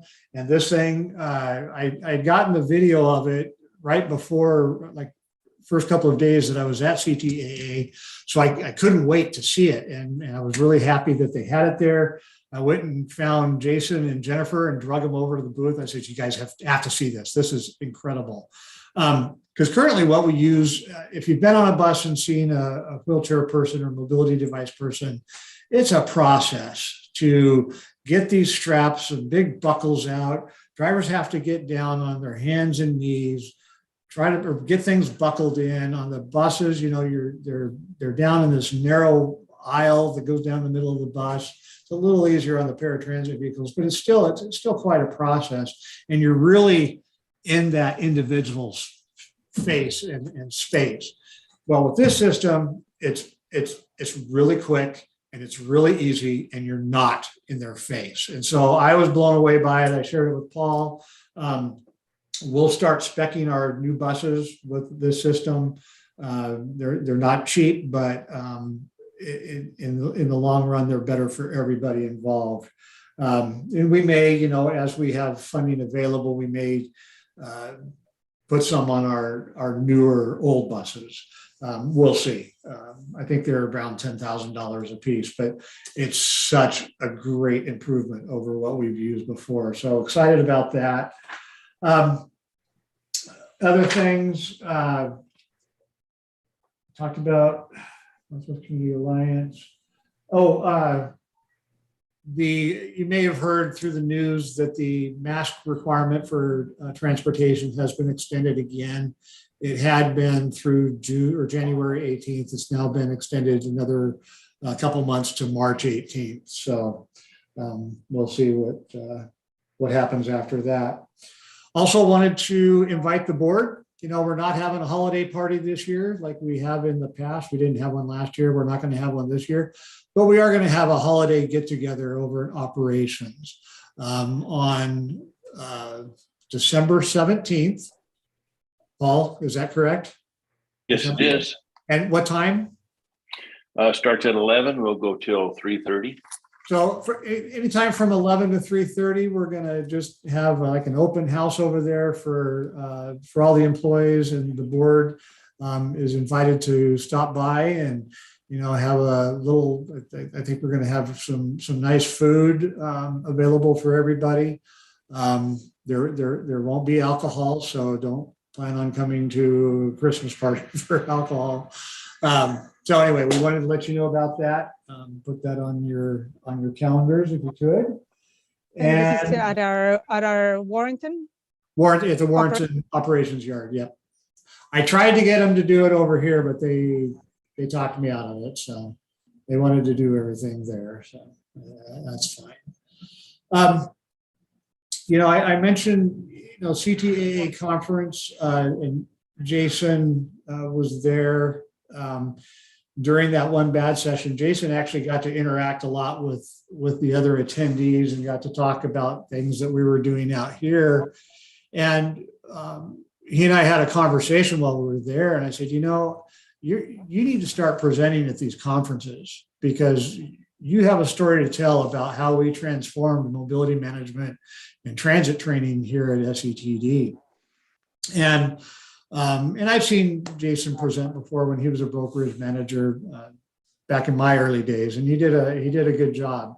Well, as it turns out, Jason, this afternoon, he got a late invitation. He will be addressing the Utah Urban and Rural Transit Association about his videography that he's doing. So very excited that they reached out to him, and you know, very excited that he doesn't have to travel all the way to Utah. It's going to be via Zoom. So excited for that opportunity for him. And then I've also in the planning for the Oregon Public Transportation Conference in March, I've put in a proposal for him to speak also there to talk about the same thing.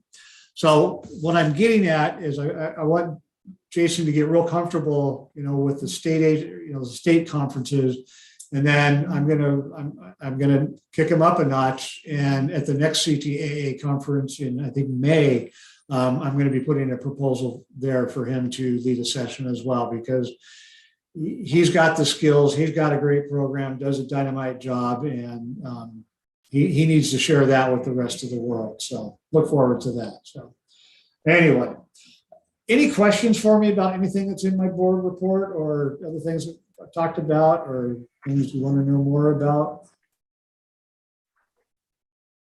I just wanted to remark that I have had Q strength people do some training when I had my small business. Yes, they are spendy, but yes, they follow up, and yes, they want to know. They do a lot of questioning of you to find out where your program is, where the application is, and how their equipment works or doesn't work. Right. So they're a good company for that. So I'm kind of excited about that too. I'm hoping we can do some more business. Yeah, they're one of our favorite vendors. They do a great job. You know, and I put that other picture in there, the fun night out, the big night. Well, it was a big night in, And the picture doesn't do justice of the shoes I was wearing. I forgot I was going to bring a shoe so I could show it up to you and show you how vivid that red shoe was. It was the talk of the night. Everybody loved my shoes. It was funny. All right. Okay. Paul. Good morning, esteemed board members. You have my report there. I just wanted to bring up one item which happened since this report. And then if you have any questions, I'll take those. But over the last 3 nights, the Astoria Fire Department has been doing their annual food parade in Astoria. And they have, as they have in years past, they have had us provide the streetcar to be a part of that parade, help ferry the walkers and have some extra capacity to collect the foods. And it's been a great success this year. We did have one of our drivers and our streetcar, and we had one of our supervisors and one of our folks from our dispatch center here, all dressed up and helped the effort, took some great pictures, had some great fun, and really got in the spirit of the thing to the point that yesterday afternoon they were on the phone with their friends and relatives, scaring up extra volunteers to walk alongside the parade and help collect the food.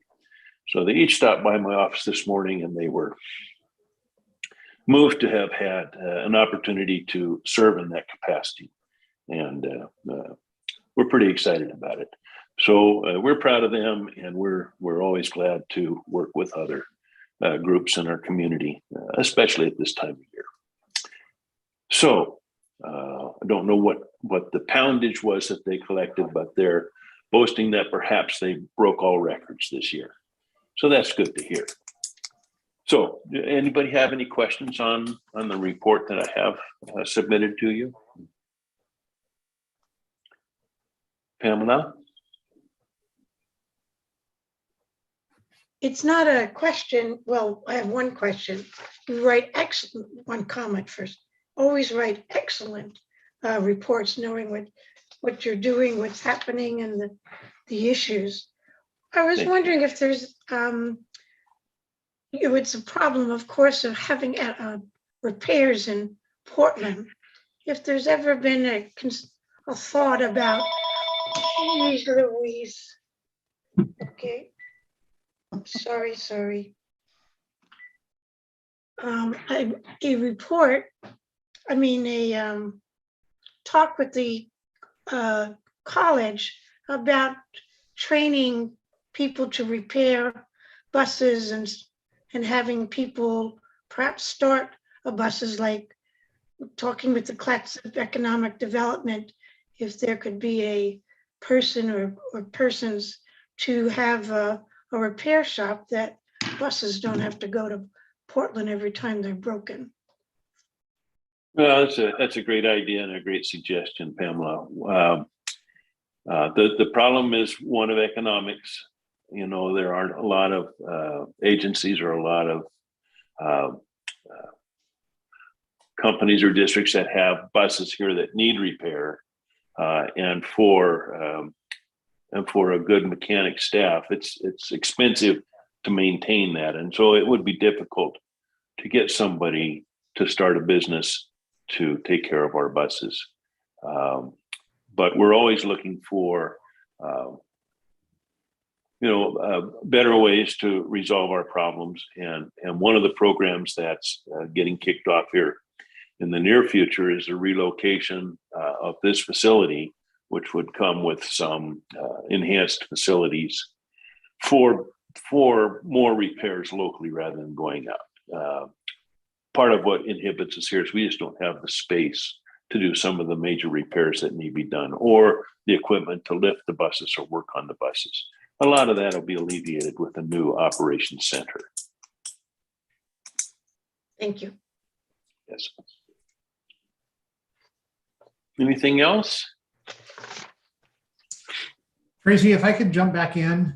Go ahead. Jeff? Something I forgot to mention, for several years, we've had a good relationship with Helping Hands. They do a lot of good work in the community. They're ones that we supply a lot of day pass vouchers to for their different programs, their different facilities. You may have heard about the warming center that they're setting up down in Seaside in partnership with Clatsop Community Action and Sunset Empire Parks and Recreation. They reached out to us last week to ask if we'd be willing to partner again with them for day passes, vouchers for that particular facility. And of course, I going back what our process is. Our process, when we get requests like this, it comes, the letter usually comes to Mary. Mary sends it out to the leadership team, and then we all vote on whether we think it's a good organization to donate the vouchers to. And I don't think we've ever turned anybody down, but Helping Hands has been one that we support rather heavily. So when I got the letter, I talked to Mary about it, and I said, we can just go ahead and do this. Because besides having the letter, the request of giving out the passes, they wanted to know if we wanted to be listed as a partner for that project and have our name on it. And I said, I think that would be great. That way we're recognized. So I wanted to let the board know that we're doing that, if that's okay with you. if anybody shakes their head, then I'll say, okay, we aren't going to do that. But again, we've had a long-standing good relationship with them. They do great work, and thinking about the returning citizen program and engaging them more, locally for our needs with our people returning from prison. I think it's a good partnership to be a part of. So that's it. It's a good way to add to the community in doing that and cooperating with others in the community and partnering with them. And that is a good reflection. So, anyone else? Okay. May I just finish, Tracy, by yes, personally encouraging everybody to join us if they can on the 17th for our get together, and a special invitation to Arla Miller. Always glad to have her show up and spend some time with us as well.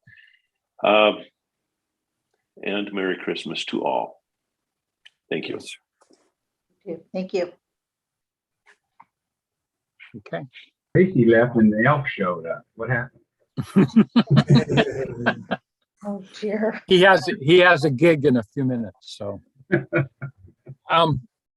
so the let's see, we've got how about, is Jason on the call this morning? Yeah, I'm here. Hi, Well, Tracy. there you go. All right. Well, hello, board. I'm very excited, and it's a pleasure to see all of you today. And Jeff, thank you very much for all the kind words that you mentioned earlier before. But I do have to say those shoes were epic, and I hope one day we can find a photo or something that we can show those off with. But before I do take any questions on my report, I'd like to recap a really cool 7-minute experience that happened last week. Don't worry, the recap won't take 7 minutes, but if you could just please bear with me.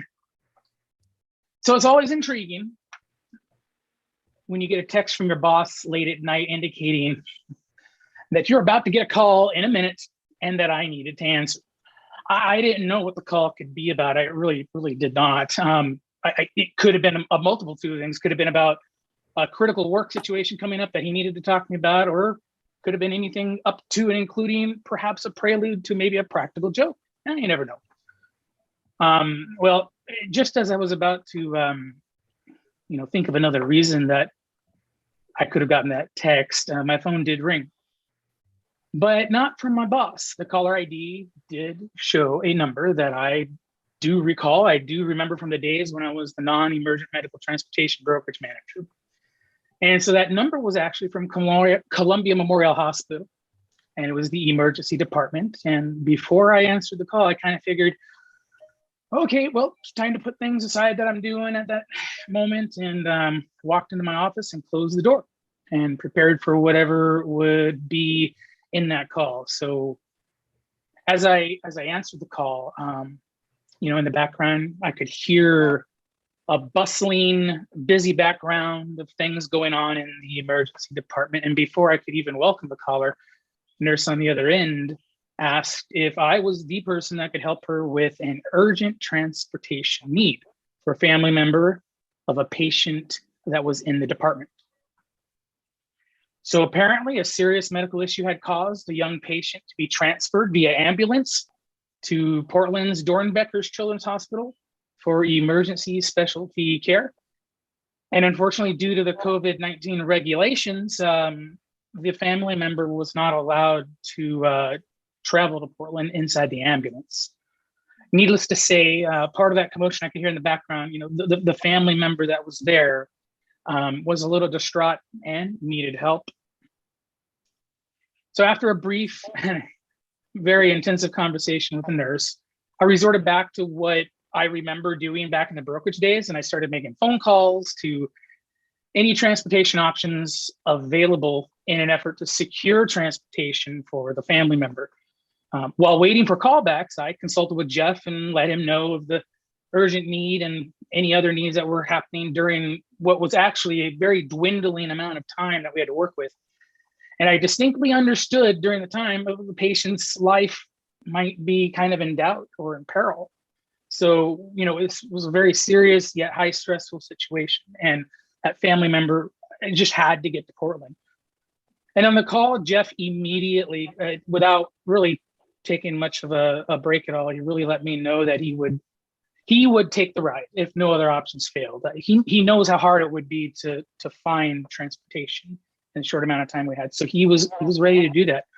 And I'm telling you, it's really hard to convey to you right now, especially, the relief of hearing, that the solution that we needed was actually in hand and that we could help the family member, even if all of the other options fell apart.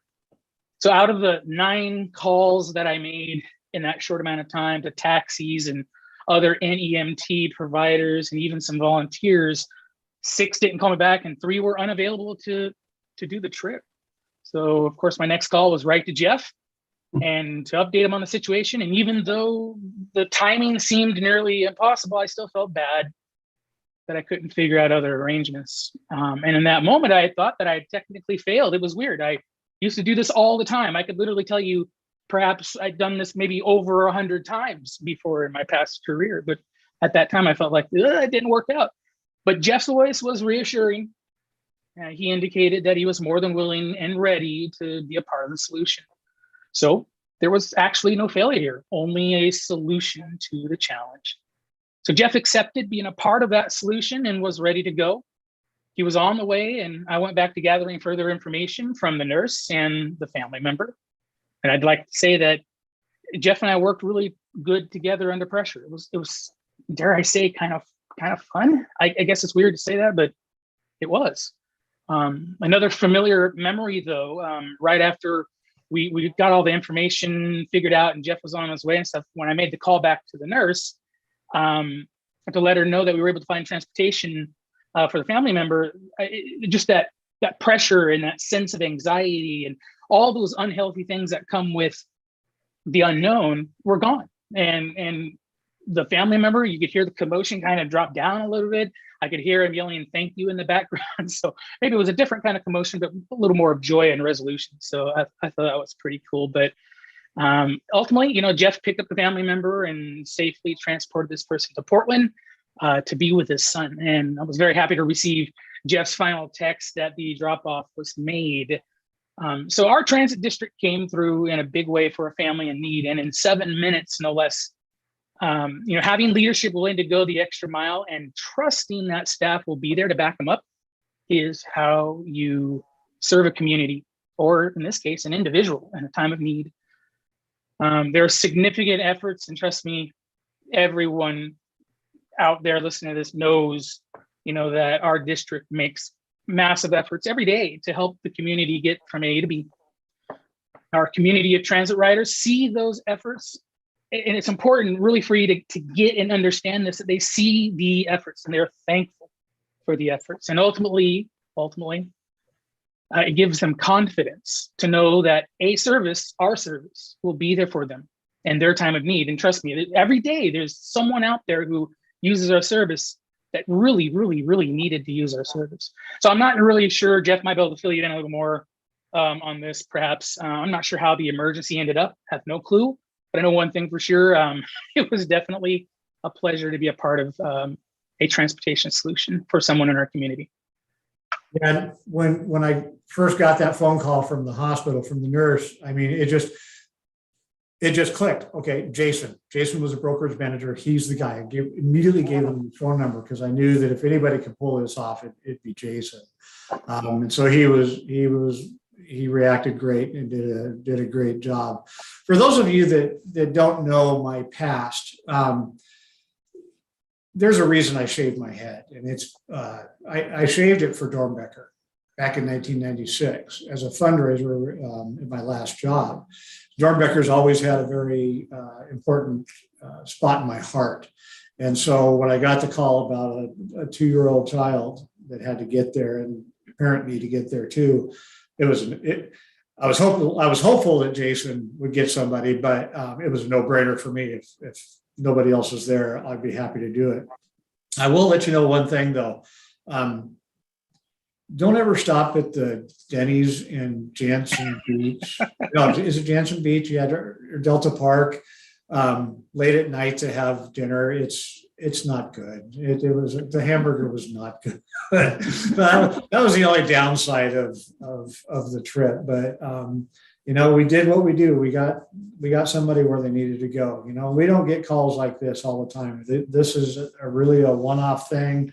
I don't expect our staff to ever have to do what I did, but it was the right time. Yeah, everything worked out. In fact, I was supposed to be at basketball practice that night, and it had been canceled. And I wouldn't have answered Jeff's call. My phone would have been in my car. So everything just worked out. So thanks, Jeff, very much for doing that. It really was a great experience to work through that with you. Okay, any questions about my report at all? I just say, Jason, Rebecca here, thank you for all that you guys are doing. And this is just really kind of brings it home for us about, how personalized the service is that you guys do every day. And you're kind of the unsung heroes. So thanks very much. You're welcome. Thank you.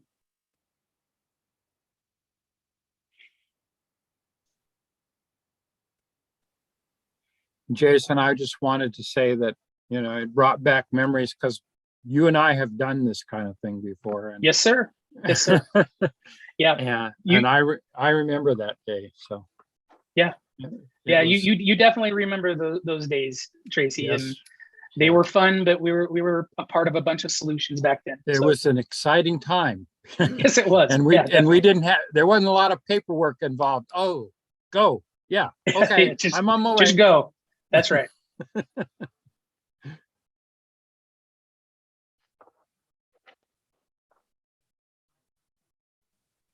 Tracy, I will let you know that Jennifer is on vacation and Sue is off today.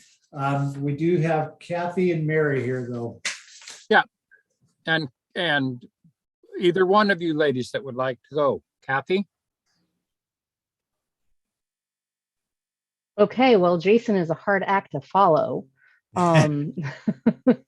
He should have been our final wrap-up Christmas feeling report. But anyway, he's our lead off. And so I will just say that, I've been keeping busy. I don't have the heartwarming stories that Jason was able to share, but I do have in my report the fact that finally the Seaside Safe Routes to School walk audit was able to be performed. That's been kind of in a holding pattern for a year. And so that's a huge thing to have finally got kicked off and have done. It's a grant that was funded through ODOT for the Seaside School District, and it will be working together with, it was actually the city of Seaside, and they'll work together with the school district and with us to see what we can do about improving the safe routes to school around the new Seaside school complexes. So that's been a long time coming. Let's see, there was something else big that is underway and now I just lost it. Jason's story erased it out of my brain. We've got a lot of things in the works that are just coming to fruition. And so it's exciting to see these things happening. Gosh, I wish I could remember what it is. Jason and I keep working on our reports and our broadcasts on Fridays, and hopefully you find them educational and entertaining. We keep trying to up it a notch and produce better and more interesting and more educational footage for everybody. So please do tune in. And even if you don't tune in live, know that they live on the YouTube site and on the Facebook page. And so watch them and put any comments or questions you have in those areas and we'll answer them anytime. Make sure to like and share them. I am currently out of the area and still doing work for us and promoting our region. And so that's kind of exciting and it's fun to talk transportation with other transportation nerds out here. I am taking my trip car free. That's the other thing. I knew I would get back around to this. The North Coast Tourism Management Network is also finally rebooting the car-free travel promotion project that was going, and we just signed a contract with our consultant. So we'll be working on some materials that hotels and bed and breakfasts and all different tourism agencies will be pushing out to people that when they make reservations, encouraging them to consider coming to the coast car-free and or traveling at the coast car free. So that ties into everything that we do. And that's NWADA, and that's our regular bus system. That's our walking and biking paths. That's all of those things. It all, it's just another way to tie that all together. So we'll be working on that and creating some materials for 4 different cities in our area so that they can help push out that message about car-free travel. And so I was able to do that. I was able to go from Seaside to Portland Airport, all without a car, using the bus system. So it's a pretty cool system and it works really well. I'm going to try and get some really good footage of the different transfer points so that people will be able to see them and visualize them. That's all part of becoming familiar with them. And so we'll be working on that. Any questions? Deanna. Hi, Kathy. Not so much a question, but a comment that it would be great if we could also have on the website, like a easy step-by-step way on how to get from the airport to our area. Like this is where you get, this is the name of the station, and easy clicks to the schedules, that they can get, because I recently had my sister and my brother-in-law visit, and I knew it was possible, but I had to do a lot of kind of looking at and writing it down for them so that they could follow the instructions. But if it was just like, oh yeah, go on our website and over here it says from the airport to the coast, and we could just make it easy, I think that would be a really good tool. Cool. I will work with whoever is able to make those website changes and hopefully we can make that happen. Thank you. And also like a video, like you say, if there's if you want a video and it's just simple pictures and it doesn't have to be. This is what this looks like. And yeah. Although Jason is getting very fancy with the videos, but it doesn't have to be too fancy at the beginning to just make it really easy for folks to. One of their broadcasts, actually, they did demonstrate our district planner. So. Okay. I'll have to see that. Last week's show. Watch last week's show. Oh, cool. I will do that. Thank you. Okay. Any other questions? Let me jump in here, Kathy, real quick. Transportation options has interesting funding sources. It's really it's several different pockets of money, both federal money and state money, that get put into this pot to keep transportation options going. And we've been really lucky being in Region 2, because Region 2 has taken some of their state highway money and put it into transportation options. We just recently were notified that come what year is it? 2025? Yes. Yeah, 2025, we will no longer be getting that extra money out of Region 2. They're pulling it and putting it back into maintenance of the highways. And it's a significant amount of money. So we were rather shell shocked when we were given that information. We'll have to figure out what we're going to do for funding come 2025. We're whole until then, but we'll have to look at the program and figure out what it's going to look like after that. So just kind of a heads up on that at this point. I'm hoping that we rural agencies, not just me, can advocate for the fact that that this is an unhealthy way of proceeding, because rural agencies don't have the same opportunities, and all of the steps and growth and progress that we have made in the past couple of years could be erased easily by the loss of this money.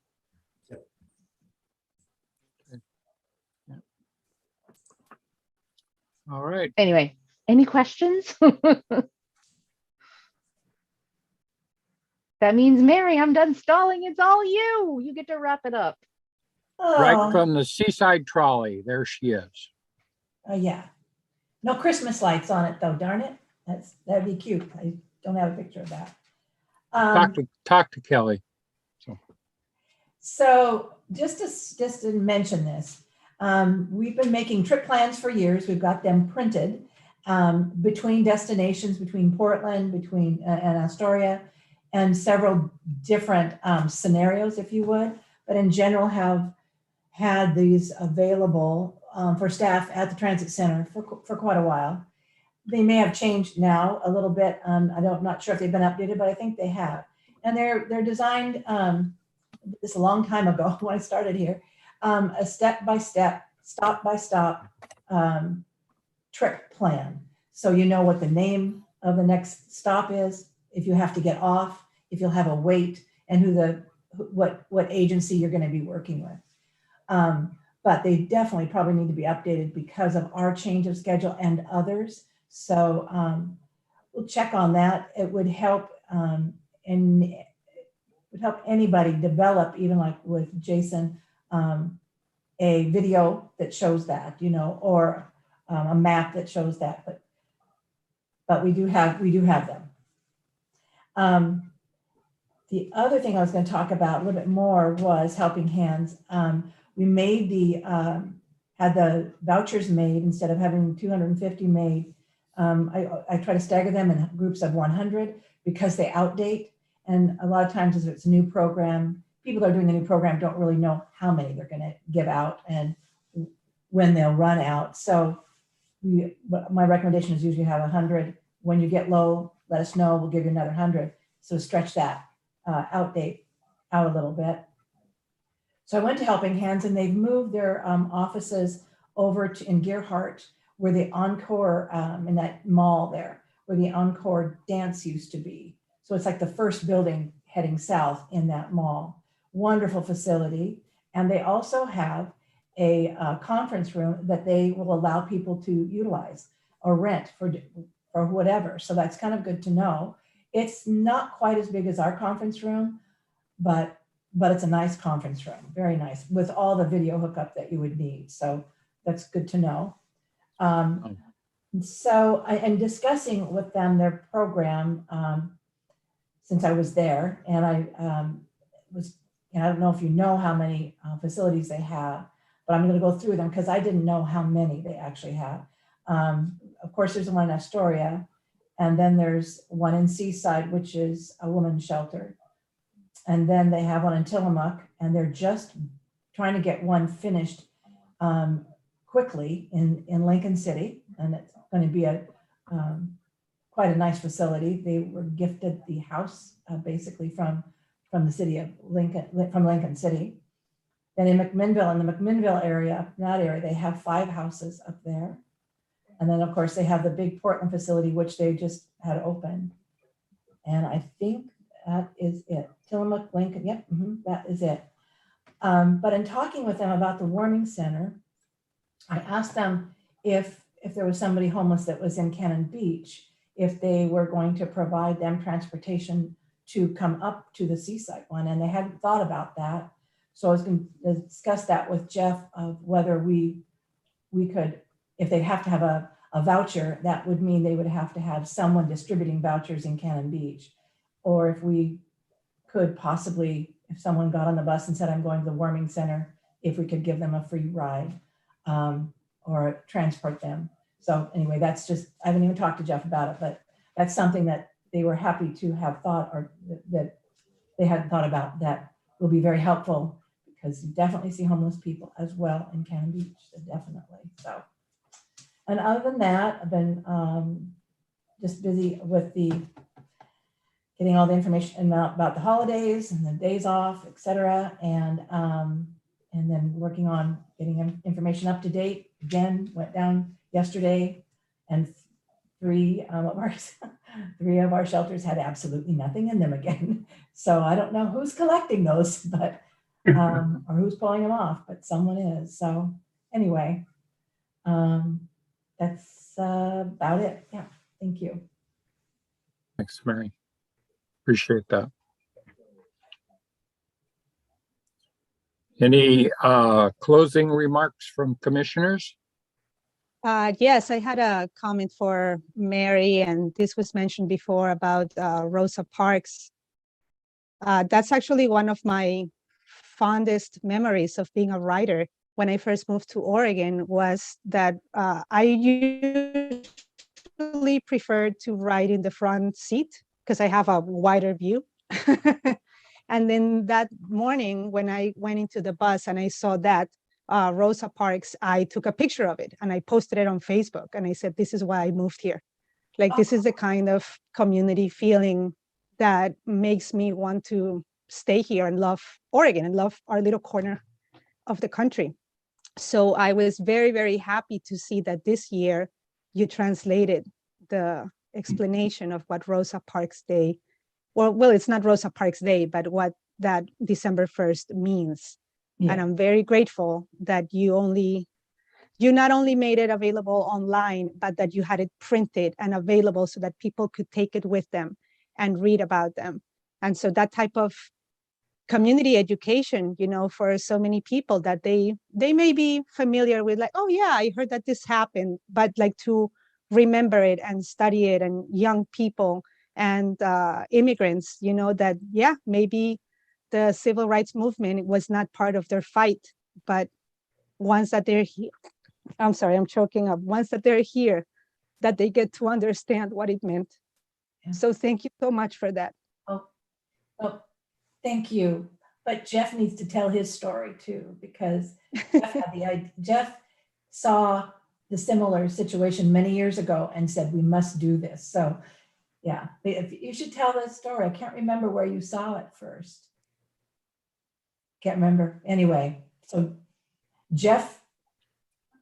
And I had forgotten in my commissioner report to I observed the Pearl Harbor Memorial Service, and I sat next to Commissioner Thompson, and it was announced there that the county had provided additional $5,000 fund, and Commissioner Thompson turned to me and said, wouldn't it be cool if we could get and we actually found 2 or 3 World War II veterans, but the Vietnam era memorial in Salem is where the funds were going, and they would have a dedication for that. And so they said, wouldn't it be cool if we had a group of veterans who came from our area over to that dedication ceremony? And I said, well, I'm going to a Zoom conference tomorrow. You want me to ask? And so I'm asking, boss. And I said it would be up to staff. So expect a call from her. So maybe we can talk offline about that. That's perfect. Thank you. And Tracy, I see Debbie has her hand up. Debbie, yeah, it's Thank- hard for me to see that. Okay, I know. I'm sorry, I- Deb. No, that's fine. I agree with Diane. I think anything time we can put out any history like that, that shows how far we have moved. At least some of us have moved. I know not everywhere in the United States is where we are. So I think that's a great idea when we can. And I do want to thank Tracy for taking over the meeting, and we still don't have full internet out here, so I'm not sure what's going on. So, thank you, Tracy. You're welcome. Mary? Mary, nothing? Oh, you're okay. I want to say one more thing. My grandson, who was 6, saw those posters and started asking questions. Why? Why wouldn't they let her sit in the front? Why wouldn't they let her ride the bus? I can't tell you how moving it was to explain that to him. How far we've gone. He has no imagination of it. And so that's what we do. We keep that alive. Education keeps things and thoughts alive. Yes. So. No other business. I will entertain a motion to adjourn. So moved. Okay. We stand adjourned at 11:24.